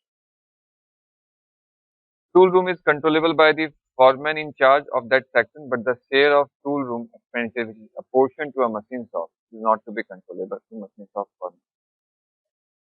ये सब बातें अभी बोलने से is a waste of time, but तुम फॉर टाइमिंग सिर्फ ये समझो सिंपल मीनिंग में, सर जिसको हम एक्सपेंसेस करना चाहे तो करें, नहीं करना चाहे तो नहीं करे, तो वो है कंट्रोलेबल। और जिसका कोई कंट्रोल नहीं है, जैसे मैंने कहा कॉमन इलेक्ट्रिसिटी सारे डिपार्टमेंट के लिए लग रहा है, बट कोई एक डिपार्टमेंट बोले कि नहीं मुझे कॉमन इलेक्ट्रिसिटी अपना जो चारों तरफ रोड है फैक्ट्री का वो मुझे नहीं चाहिए, बंद करवा दो, मैं उसका शेयर नहीं दूंगा, वो ऐसा कर नहीं सकता। इसीलिए वो डिपार्टमेंट के लिए वो कॉस्ट अनकंट्रोलेबल।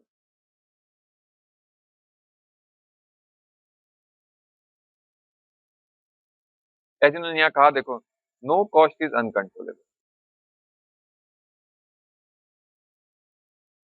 तो it depends on decision making, individual judgement कि तुम किसको कंट्रोलेबल बोल रहे हो और किसको अनकंट्रोलेबल बोल रहे हो।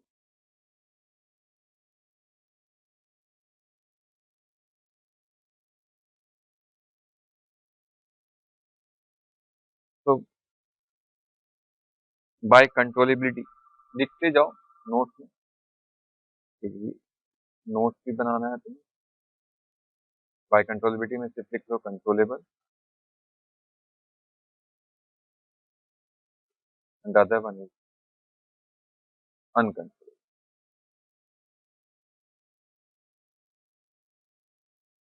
कॉस्ट और expenditure can be control,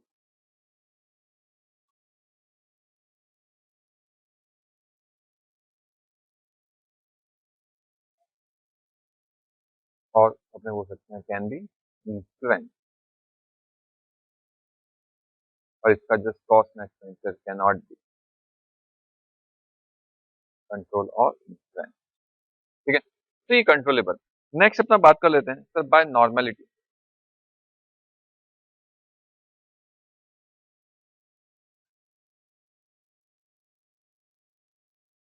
bye normality में आ जाओ।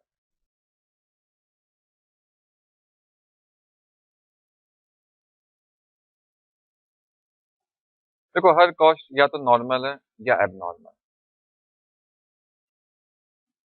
ये अकाउंटिंग में भी पढ़ा हुआ है, जैसे नॉर्मल कॉस्ट और एबनॉर्मल कॉस्ट। जनरली अपने बोलते थे नॉर्मल मतलब जनरली जनरली अनअवॉइडेबल, और abnormal is generally avoidable, but in special circumstances abnormal is also unavoidable.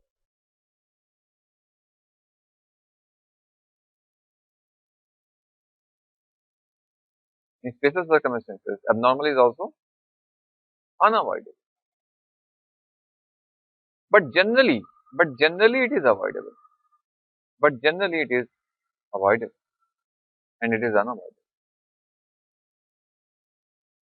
Normal costs incurred in the normal course of action,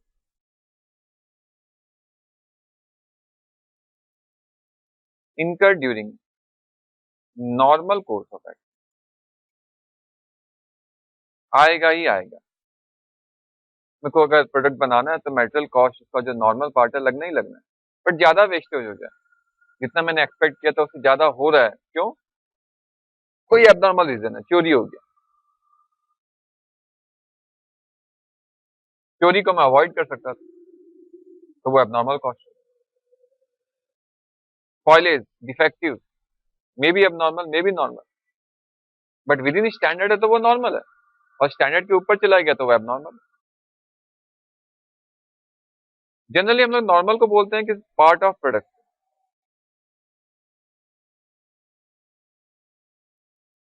absorbed bye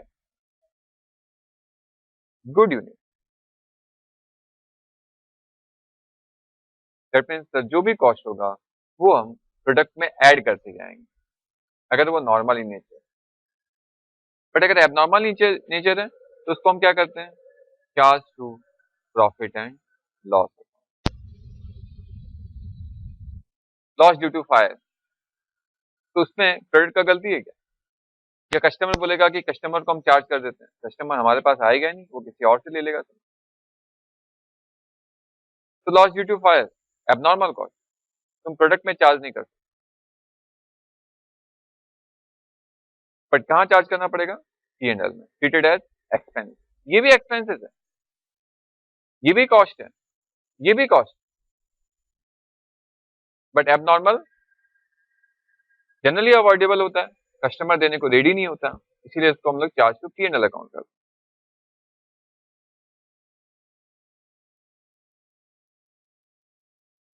इसके बाद अगर तुम्हारे स्टडी मेट में तुम देखोगे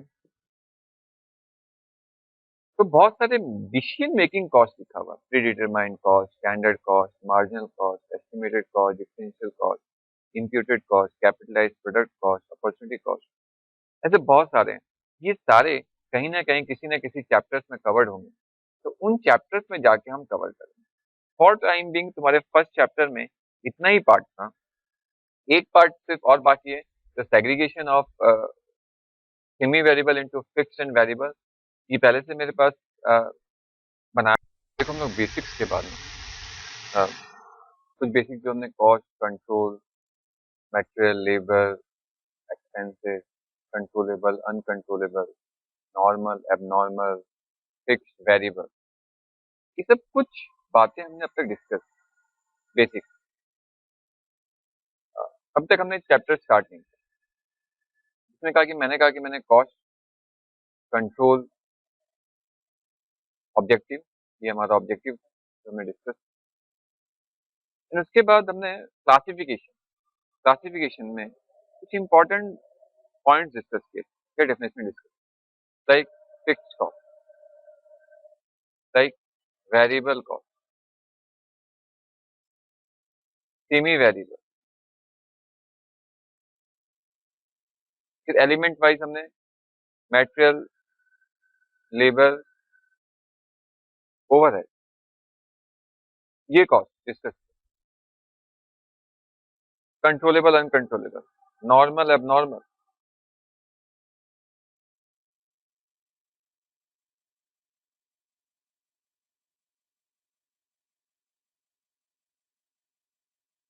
कंट्रोलेबल, ये सब कुछ पॉइंट हमने बेसिक से कुछ कुछ हिंट हमें मिला, ज्यादा नहीं। जब हम प्रॉब्लम करेंगे तो हमें ज्यादा डिटेल में ये समझ में आएगा। हम एक चैप्टर स्टार्ट करेंगे मैथ से, बट वो आज नहीं। आज मैं तुम्हें थोड़ा बहुत कॉस्ट शीट के बारे में बता देता हूँ, ताकि जब हम आगे बात करें तो तुम्हें वो इजी हो जाए।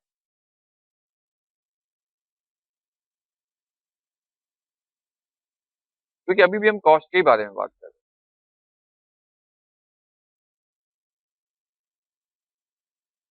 अगर नाम से पता लगता होगा सर, दो चीजें, कॉस्ट एंड कॉस्ट शीट। ये आपने बोल सकते हैं सर कॉस्ट शीट की जगह कॉस्ट स्टेटमेंट बोल सकते हैं। तो नाम से पता लग रहा है सर, अगर मैं बोलूँ कि ये मेरा एक पेपर स्टेटमेंट है, शीट है, इसमें अगर मैं सारे कॉस्ट मेंशन कर दूं, लाइक मैं मेंशन कर दूं मटेरियल, लाइक मैं मेंशन कर दूं लेबर, लाइक मैं मेंशन कर दूं ओवरहेड, लाइक मैं मेंशन कर दूं एनी अदर एक्सपेंसेस जो इन तीनों में क्लासिफाई नहीं हुआ, और टोटल कर दूं, बट सर किसका? डेफिनेटली डेफिनेटली किसी कॉस्ट ऑब्जेक्ट का, जिसका मैं कॉस्ट निकालना चाहता हूं।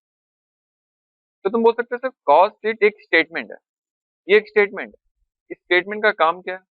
स्टेटमेंट का काम है एक्यूमुलेशन ऑफ कॉस्ट,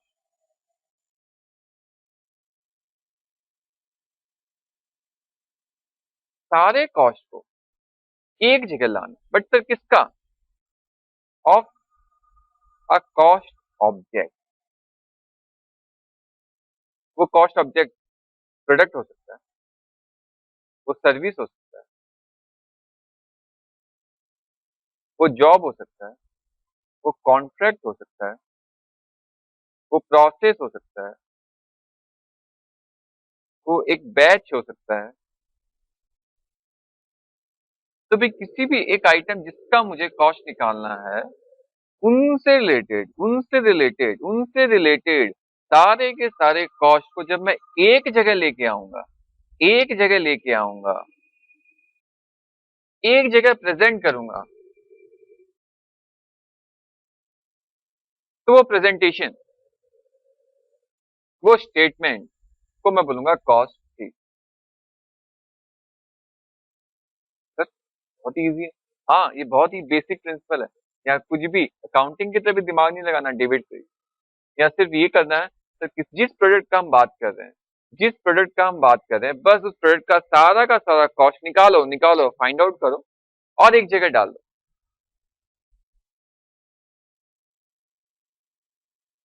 वही है कॉस्ट। बट इसका फॉर्मेट, इसका एक फॉर्मेट,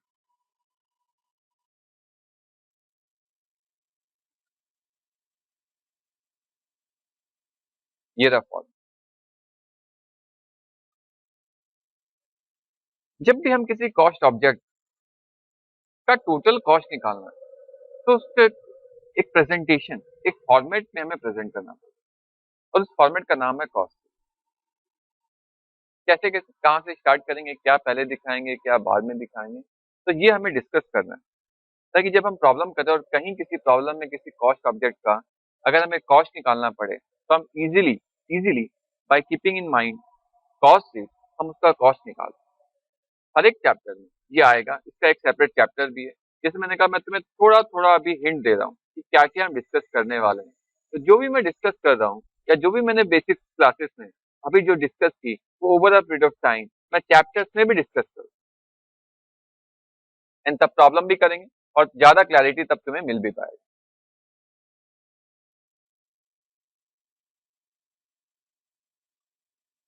तुम्हें ये एक बार नोट डाउन भी कर लेना, ऐसे स्टडी मैट में है फॉर्मेट, बट फिर भी तुम्हें नोट डाउन भी कर लेना चाहिए मेरे ख्याल से। तो हम लोग ना कॉस्ट शीट में, जैसे मैंने अभी तुम्हें कहा था, कॉस्ट शीट में स्टेटमेंट में अपने को कुछ प्रोडक्ट रिलेटेड या कॉस्ट ऑब्जेक्ट रिलेटेड सारा इंफॉर्मेशन, सारा कॉस्ट एक जगह दिखाना है,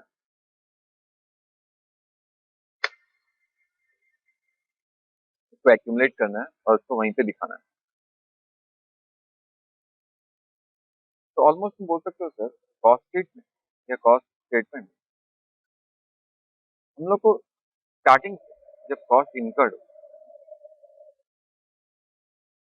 एंड एंड तक जब सेल्स,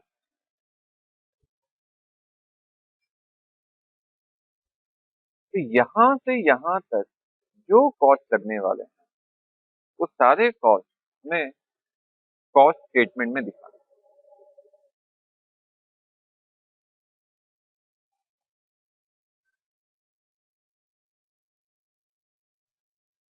तो जैसे मैंने बोल दिया तुम्हें, कॉस्ट शीट कोई स्पेसिफिक पीरियड के लिए नहीं, generally for a special object के लिए, जिस ऑब्जेक्ट का हम कॉस्ट निकालना चाहते हैं उसके लिए।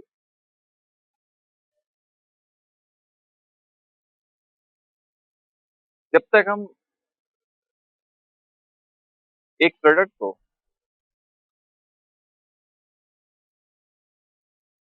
मैन्युफैक्चर करके उसको अवेलेबल टू कस्टमर, इस प्रोसेस में जो भी कॉस्ट लगने वाला है वो सारे के सारे कॉस्ट मेरे कॉस्ट शीट में जाने। क्या क्या हो सकता है ज्यादा, आ जाओ स्टडी में।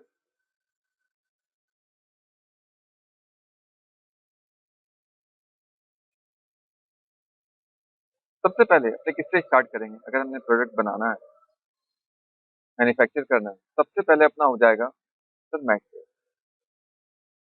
वो क्या है? कंज्यूम। क्या क्या आता है? अकाउंटिंग में भी था sir, opening plus purchase, opening plus purchase minus closing, किसका? Raw material. तो वही है sir, opening stock of raw material add purchase less closing stock of raw material. तो हमने उस पीरियड में कितना कंज्यूम कर लिया, तो फर्स्ट अपने को दिखाना है सर रॉ मटेरियल कंज्यूम,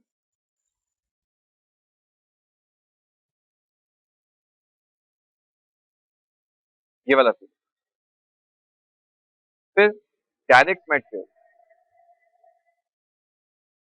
हो जाने के बाद अपना आ गया direct labour, direct direct that mean sir किसी आइडेंटिफाइबल, डायरेक्ट आइडेंटिफाइबल, ये तीनों कॉस्ट अपने लिए डायरेक्ट है। तो सबसे पहले किसी भी प्रोडक्ट का डायरेक्ट एक्सपेंसेस हमने क्या किया वो दिखाना है, तो उस एक्सपेंसेस को हम क्या बोलेंगे? Prime cost. तो ये सब मिला के that mean sir direct material, direct labour, direct expenses, ये सब मिला दें हम लोग, तो ये तीनों को हम लोग बोलेंगे क्या? Prime cost. तो अपना फर्स्ट कॉस्ट शीट में अपने को डायरेक्ट मटेरियल दिखाना है, डायरेक्ट लेबर दिखाना है एंड देन डायरेक्ट एक्सपेंसेस। तुम बोल सकते हो सर कॉस्ट शीट में फर्स्ट पार्ट अपना है, फर्स्ट पार्ट है material, labour and and expenses. तो कौन से ये तीनों? ये तीनों के तीनों, ये तीनों के तीनों है सर डायरेक्ट एक्सपेंसेस। तो कॉस्ट शीट का फर्स्ट पार्ट हो गया अपना। कॉस्ट शीट का फर्स्ट पार्ट क्या है sir? Direct material consume, direct labour and then direct expense, तीनों को मिला देंगे तो अपना बन जाएगा प्राइम कॉस्ट।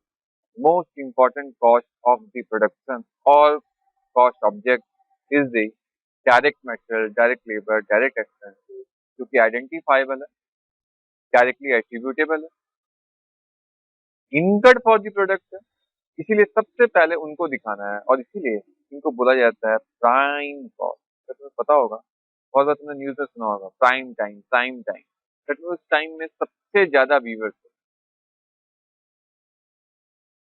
तो जो सबसे मोस्ट इम्पोर्टेंट अगर किसी प्रोडक्ट का कोई कॉस्ट है तो वो है direct material, direct labour and direct expense, therefore they are being called prime cost.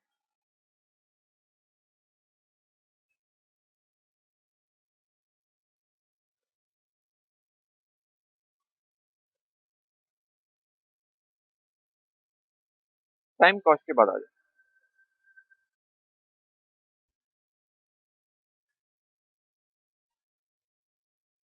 तो फर्स्ट कॉस्ट शीट में अपना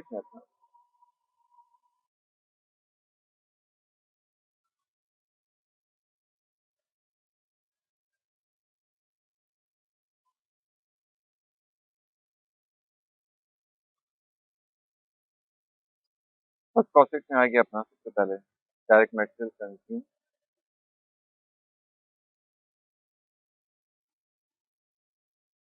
direct labour and direct expense.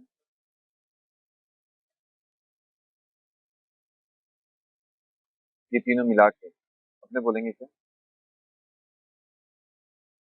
ये तीनों मिला के अपने बोलेंगे प्राइम कॉस्ट। ठीक है, उसके बाद उसके बाद देखो क्या प्राइम कॉस्ट के बाद जितने भी कॉस्ट नीचे नीचे आने वाले हैं वो सारे एक्चुअली क्या है? इनडायरेक्ट एक्सपेंसेस, जिसको हम क्या बोल सकते हैं? Overhead. That means prime cost के बाद जो भी एक्सपेंसेस ऐड होने वाला है वो सारा ओवरहेड। हमने देखा जाए दो ही एक्सपेंसेस बात किया था क्लासिफिकेशन, जब हम बात कर रहे थे बाय क्लासिफिकेशन ऑफ कॉस्ट में हमने बात किया था सर एक बाय एलिमेंट वाइज, और वहां हमने डिस्कस किया था मेटेरियल लेबर एक्सपेंस। और हर मेटेरियल लेबर एक्सपेंस में एक डायरेक्ट कंपोनेंट था और एक इनडायरेक्ट कंपोनेंट। तो हमने डायरेक्ट वाले सारे पार्ट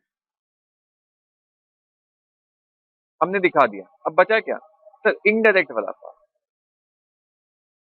बट अगर तुम्हें याद होगा इनडायरेक्ट में चार कंपोनेंट थे। एक फैक्ट्री रिलेटेड इनडायरेक्ट कॉस्ट, एक ऑफिस रिलेटेड इनडायरेक्ट कॉस्ट, एक सेलिंग रिलेटेड इनडायरेक्ट कॉस्ट, एक डिस्ट्रीब्यूशन रिलेटेड इनडायरेक्ट कॉस्ट। इन चारों को अलग अलग जगह पे प्रेजेंट करना कैसे कैसे? आ जाओ स्टडी मैट। तो प्राइम कॉस्ट के बाद सबसे पहले हम ऐड करने वाले हैं factory overhead, that means indirect cost of factory. तो ऐड फैक्ट्री इनडायरेक्ट कॉस्ट, इसको कॉस्टिंग में हम लोग बोलते हैं ओवरहेड। तो फैक्ट्री ओवरहेड प्राइम कॉस्ट में ऐड कर दो। और वही होगा, स्टार्टिंग में तुमने मटेरियल दिया जो डायरेक्टली एट्रीब्यूटेबल था, और उसके बाद सबसे ज्यादा जो आइडेंटिफाइबल है विद द प्रोडक्ट वो है फैक्ट्री का एक्सपेंस, देयरफॉर फैक्ट्री ओवरहेड। ये ऐड करने के बाद this is called gross work cost.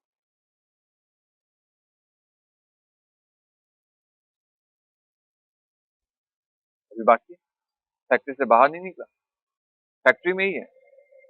और फैक्ट्री में तुम्हें पता होगा सर, फैक्ट्री में तो काम कंटिन्यूअस प्रोसेस में चलता रहता है, काम कंटिन्यूअस प्रोसेस में चलता रहता है। तो अगर ये किसी स्पेसिफिक पीरियड में ये फैक्ट्री स्टार्ट हुआ होगा और किसी स्पेसिफिक पीरियड में एंड हुआ होगा तो डेफिनेटली कुछ काम इनकम्प्लीट भी रह गया होगा, and that is called work in progress. और मैंने कहा था हम जनरली कॉस्ट शीट किसका बना रहे हैं? कॉस्ट शीट हम बना रहे हैं सर गुड्स को कस्टमर तक ले जाने, गुड्स को कस्टमर को अवेलेबल कराने तक। तो क्या गुड्स हम इनकम्प्लीट अवेलेबल करवाएंगे? बिल्कुल नहीं सर, हम गुड्स कंप्लीट अवेलेबल करवाएंगे। तब क्या करना चाहिए सर? तब क्या करना चाहिए? तब हमें ऐड और लेस करना चाहिए। किसको ऐड और लेस करना चाहिए? आ जाओ वापस प्रोसेस, जरा देख लो। Add opening work in progress. क्यों? सबसे पहले इसी का काम हुआ होगा, इसी पे डायरेक्ट मटेरियल लेबर एक्सपेंसेस लगा होगा और यही कंप्लीट हुआ होगा। And less closing work in progress, ये तो बचा लिया हमने, ये तो कभी हम कस्टमर तक अवेलेबल नहीं करवा पाएंगे, तो इसको माइनस कर दो। तो ऐड क्या करना है sir? Add opening work in progress. जो काम चल रहा था लास्ट ईयर के पीरियड में वो काम इस बार सबसे पहले कंप्लीट हुआ हो, और जो काम क्लोजिंग पीरियड में बंद हो गया, नहीं कंप्लीट हुआ, वो हम माइनस कर देंगे क्योंकि ये अवेलेबल फॉर कस्टमर नहीं होगा। तो add opening work in progress less closing work in progress, ये जो आएगा इसको हम बोलेंगे नेट फैक्ट्री कॉस्ट, और इसको हम लोग बोलेंगे वर्क कॉस्ट, और we can say factory cost. यहाँ तक फैक्ट्री में एक्सपेंसेस लगा। क्या क्या लगा सर? डायरेक्टली एट्रीब्यूटेबल लगा, और क्या लगा? फैक्ट्री का इनडायरेक्टली एट्रीब्यूटेबल लगा, this is called factory overhead. कहाँ लगा? जो बना, क्या बना सर? ओपनिंग वाला पहले बना, और क्या नहीं बना सर? क्लोजिंग वाला नहीं बना, और वो कस्टमर तक पहुंच भी नहीं पाएगा, इसीलिए उसका कॉस्ट माइनस कर दो। इसीलिए add opening and less closing. अब ये जो कुछ देख रहे हो, तुम देखोगे पुराने बुक्स में ये तुम्हें नहीं मिलेंगे। क्योंकि हमारा कॉस्टिंग एक्चुअली रेगुलेट करता है institute of cost accountant of India.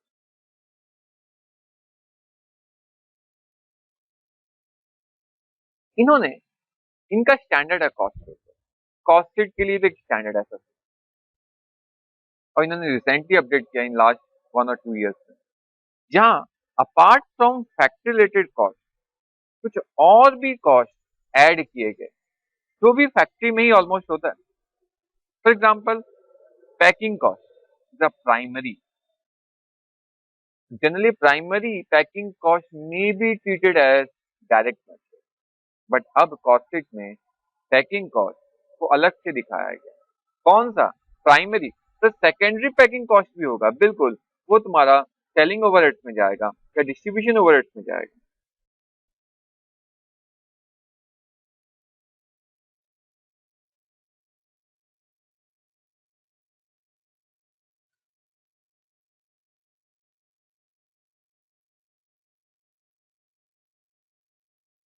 क्या क्या है सर? लाइक ये कुछ नया एडिशन है, क्वालिटी कंट्रोल कॉस्ट। क्वालिटी को मेंटेन करने के लिए, चेक करने के लिए, वो भी फैक्ट्री में कॉस्ट लग रहा है। अगर लग रहा है तो उसको भी ऐड करो। But after factory cost, research and development, ये अकाउंटिंग का एक टॉपिक है, रिसर्च एंड डेवलपमेंट AS 26 में कवर्ड है। इससे रिसर्च क्या है? एक नया चीज को फाइंड आउट करने के लिए रिसर्च किया जाता है। और डेवलपमेंट क्या है? कुछ नया चीज आ जाए तो मार्केट करने के लिए डेवलपमेंट किया जाता है। बट कॉस्ट अकाउंटिंग में बोल रहे हैं कि ये दोनों के दोनों कॉस्ट, क्योंकि प्रोडक्ट के लिए तुमने किया है, तो इसको भी, अगर फैक्ट्री में है, फैक्ट्री रिलेटेड कॉस्ट है, फैक्ट्री में काम हुआ, इसका एक्सपेंसेस फैक्ट्री में लगा, तो इसको भी क्या करो? ऐड कर दो। तो तुम बोल सकते हो सर ये कौन से कॉस्ट है? ये इम्प्रूवमेंट ऑफ प्रोसेस, प्रोसेस को इम्प्रूवमेंट करने के लिए ये कॉस्ट आ रहा है, तो इसको भी हम लोग ऐड करते रहते हैं। First quality control cost,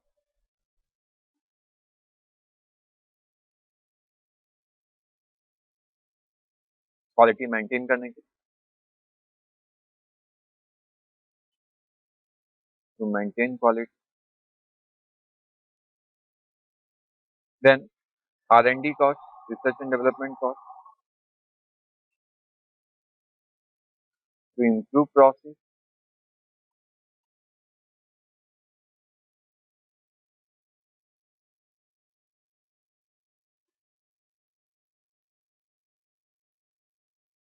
next administrative over, sir administrative overhead यहाँ कहाँ से आएगा?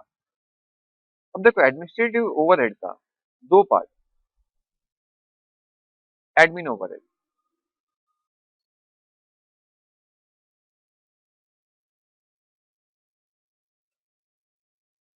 दो पार्ट है। एडमिन ओवरहेड दो टाइप के होते हैं,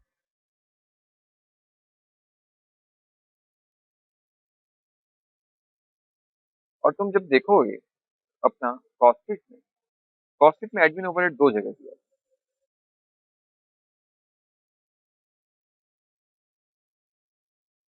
यहाँ भी है sir, cost of good sold के बाद add administrative overhead general category. इसमें सर दो टाइप के एडमिन ओवरहेड है। एडमिन जनरली क्या है? सर ऑफिस में खर्चा होगा, ऑफिस स्टाफ का सैलरी, जो डायरेक्टली एट्रीब्यूटेबल नहीं थे, किसके लिए? प्रोडक्शन के लिए, बट काम कर रहे, जो मुझे प्रोडक्ट में डायरेक्टली दिखता नहीं है कि हाँ इनका भी कुछ रोल है, बट रोल तो है। तो एडमिन ओवरहेड दो टाइप के हैं सर, एक जो प्रोडक्शन रिलेटेड स्टाफ, दूसरा general staff other than product.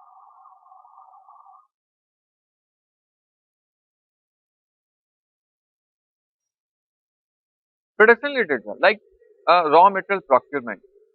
Raw material procurement करने के लिए भी तो स्टाफ चाहिए अपने, जो वर्क ऑर्डर रेज करे, जो सप्लायर को सिलेक्ट करे, टाइमली मटेरियल अवेलेबल करवाए।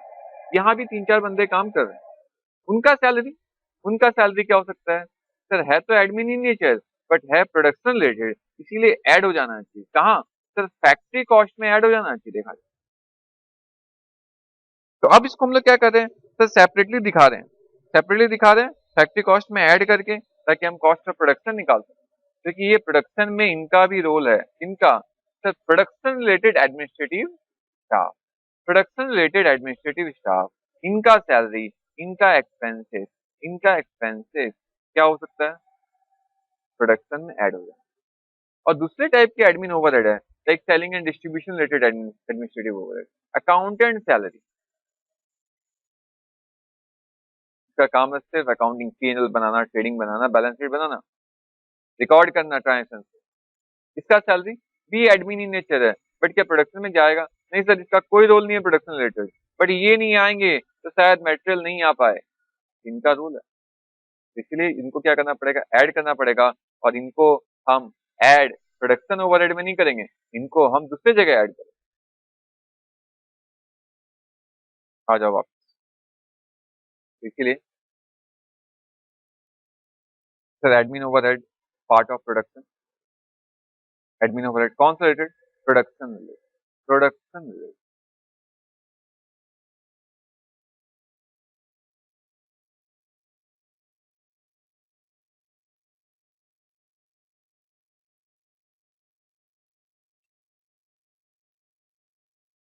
तो ये तीनों हो गया sir, quality control cost, research and development cost, administrative overhead, ये तीनों के तीनों कहाँ लग रहे थे सर, फैक्ट्री में लग रहे थे। तीनों के तीनों फैक्ट्री में लग रहे थे और फैक्ट्री में ही ऐड किया गया। सर और क्या है sir, less credit for recovery scrap by product miscellaneous income, by product scrap अभी तुम्हारा नहीं डिस्कस किया गया है, बट डेफिनेटली ये सब आएंगे, तो हम इनको भी डिस्कस करेंगे in detail.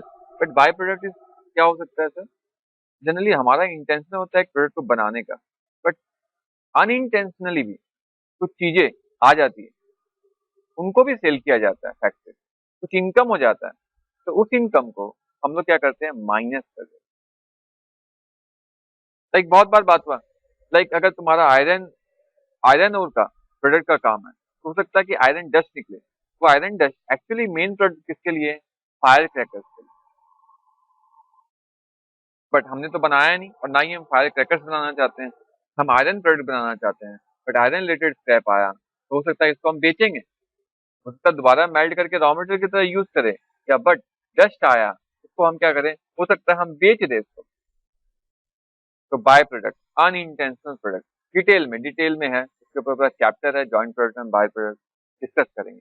For time being sir, अपना कोई इंसिडेंटल इनकम हो जाए फ्रॉम सेल ऑफ स्क्रैप, वो हम क्या करेंगे, माइनस कर देंगे। तो less income from sale of scrap by product except. और एक चीज है जो हमें ऐड करना है, packing cost, primary packing cost, याद रखना है, primary packing cost. Sir primary packing क्या है, सर जिसके बगैर प्रोडक्ट बिक नहीं सकता, वो part of production. Match box देखा है, मैच बॉक्स, मैच बॉक्स में अपने को मैच स्टिक्स जलाने, बट मैच स्टिक्स किससे जलाएंगे, उसके ऊपर डेफिनेटली एक कवर होता है मैच स्टिक जलाने के लिए। तो मैच स्टिक जलाने के लिए जो कवर के ऊपर तुमने देखना एक डॉट डॉट टाइप का रेड कलर का रहता है, जिसमें हमें तो मैच स्टिक्स चाहिए, पर उस बॉक्स को जब हम मैच स्टिक्स के साथ रगड़ते हैं, जिसमें रेड डॉटेड मेटेरियल लगा होता है, जिसको हम जलाने के काम में यूज करते हैं, और वही हमारा प्राइमरी पैकिंग है, इसके बगैर मैच स्टिक्स काम नहीं आएंगे। एक सेकेंडरी पैकिंग भी होता है डिस्ट्रीब्यूशन के लिए, बहुत सारे मैच बॉक्स, इनको एक बड़ा सा पैकेट में डाला गया ताकि डिस्ट्रीब्यूट करने में इजी हो जाए, तो that packing is called secondary distribution. तो वो यहाँ नहीं आएगा, वो अपना सेलिंग एक्सपेंसेस में जाएगा। तो सर इन सबको ऐड कर दिया,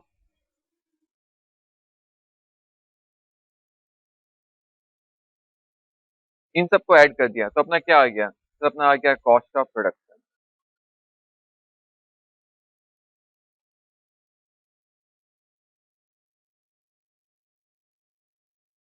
तो हमने अब तक कॉस्ट शीट में क्या किया, तो हमने कॉस्ट शीट में सबसे पहले तो जो बहुत इंपॉर्टेंट आइटम्स थे, उनको ऐड कर दिया, direct material, direct labour, direct expense. उसके बाद सर फैक्ट्री में जो एक्सपेंसेस डायरेक्टली एट्रीब्यूटेबल नहीं थे, बट इनडायरेक्ट थे, बट लगा फैक्ट्री में, उनको ऐड किया।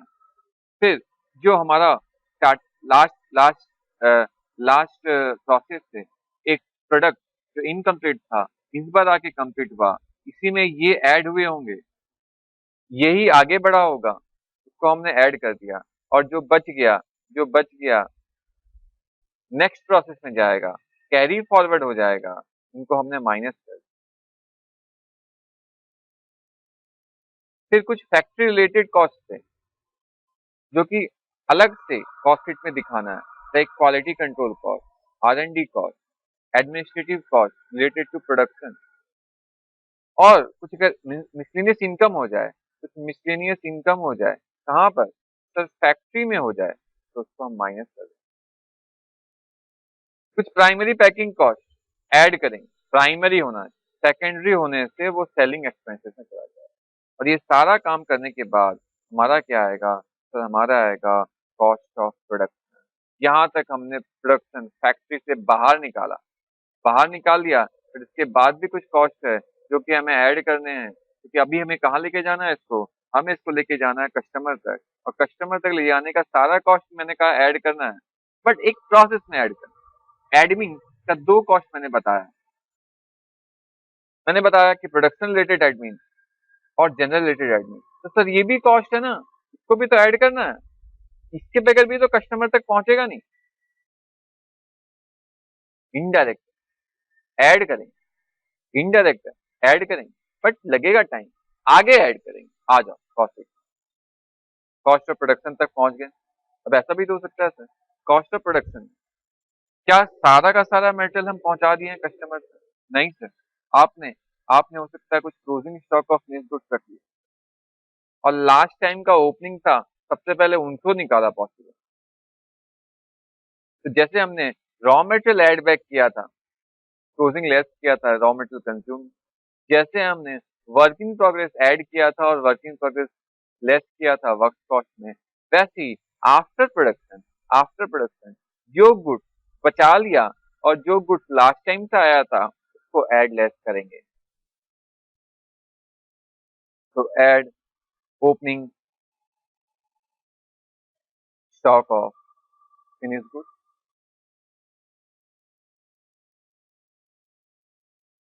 Less closing stock of finish,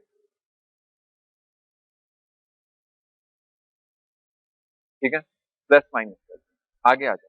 तो क्या आ गया सर, कॉस्ट ऑफ प्रोडक्शन, ये हमने फैक्ट्री से निकाला, फैक्ट्री में लास्ट ईयर का फिनिश गुड्स जो रेडी था उसको ऐड कर दिया, और जो हमने बचा लिया कस्टमर तक पहुंचाया ही नहीं, अभी तक हमारे गोडाउन में ही है, उसको माइनस कर दिया।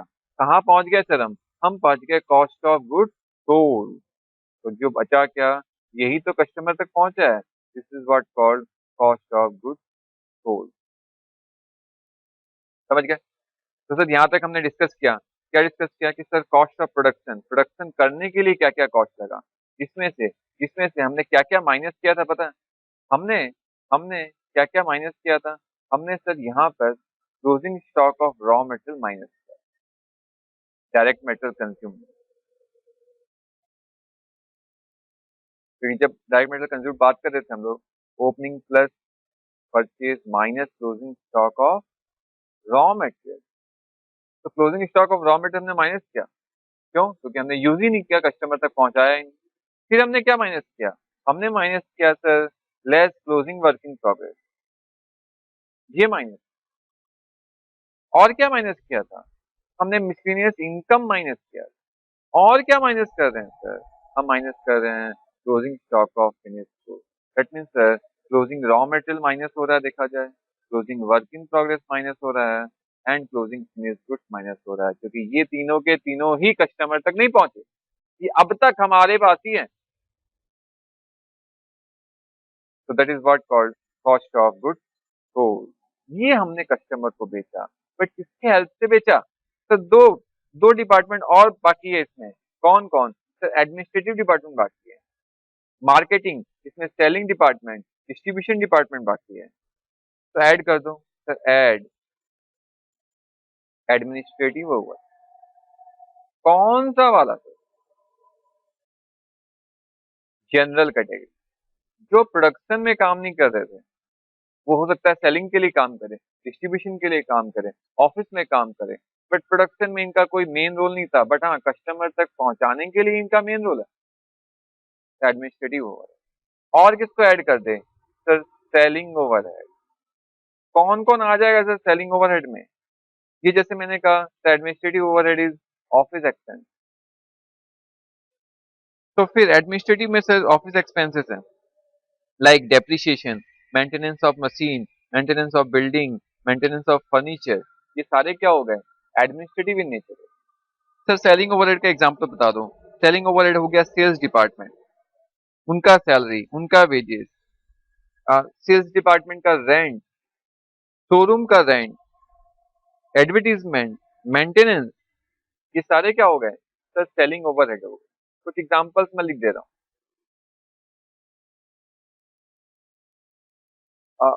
अभी इतना ही रहने देते हैं, हम एग्जांपल डिस्कस करेंगे maybe some other chapter में जब हम प्रॉब्लम सॉल्व करेंगे, तब मैं कुछ क्लासिफाई करूंगा कि एडमिन में क्या जाएंगे, सेलिंग में क्या जाएगा। अभी मैंने एग्जांपल कहा तुम्हें कि office related expenses like office का डेप्रिसिएशन, प्लांट एंड मशीनरी का डेप्रिसिएशन कहाँ जाएगा? प्रोडक्शन होगा। बिल्डिंग का डेप्रिसिएशन जहाँ ऑफिस से कहाँ जाएगा? Administrative overhead. और जिस डिपार्टमेंट में सेल्स हो रहा है लाइक शोरूम का डेप्रिसिएशन कहाँ जाएगा? Selling overhead. प्लस प्लस इसके बाद सर हम क्या ऐड कर दें? तो distribution overhead.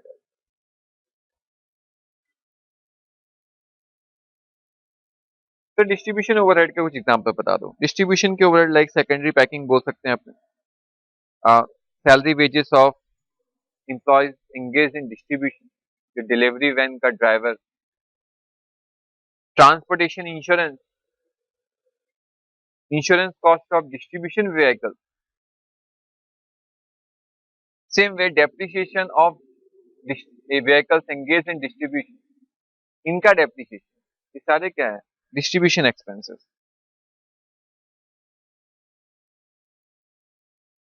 The maintenance of website, advertisement, selling expense, जैसे बहुत सारे आइटम्स हैं, मैं डिस्कस करूंगा लेटर ऑन। तो सर हमने कॉस्ट ऑफ गुड्स सोल्ड में एडमिनिस्ट्रेटिव ओवरहेड ऐड कर दिया, सेलिंग ओवरहेड ऐड कर दिया, डिस्ट्रीब्यूशन ओवरहेड ऐड कर दिया। ये सब मिला के मेरा क्या बन जाएगा? ये सब मिला के मेरा बन जाएगा कॉस्ट ऑफ सेल्स, कस्टमर तक पहुंचाने का क्या कॉस्ट। और इसमें अगर प्रॉफिट ऐड कर दूं तो मेरा आ जाएगा सेलिंग प्राइस। इसी में अगर मैं प्रॉफिट भी ऐड कर देता तो आ जाता सर सेलिंग प्राइस। किसका? कॉस्ट ऑब्जेक्ट का। किसका? कॉस्ट ऑब्जेक्ट प्रोडक्ट हो सकता है, कॉस्ट ऑब्जेक्ट सर्विस हो सकता है, कॉस्ट ऑब्जेक्ट बैच हो सकता है, कॉस्ट ऑब्जेक्ट कॉन्ट्रैक्ट हो सकता है। कस्टमर तक पहुंचाने का क्या कॉस्ट था जो मैंने कस्टमर को दे दिया और जो मैंने अपने पास रख लिया, वो सारा माइनस। मे बी मैं नेक्स्ट क्लास में थोड़ा सा कुछ आइटम्स में डिस्कस करूंगा और मैं तुमसे पूछूंगा कि ये आइटम कहाँ जाएं। बट फॉर टाइम बिंग एक कॉस्ट शीट तुम्हारे माइंड में आ जाना चाहिए कि हाँ सर ये सारे कॉस्ट है जो over the period of time हम डिस्कस करने वाले हैं, के ऊपर एक चैप्टर है। वो चैप्टर जब हम डिस्कस करेंगे, प्रॉब्लम सॉल्व करेंगे, तो तुम्हें समझ में आएगा। Thank you. Stay at home and stay safe.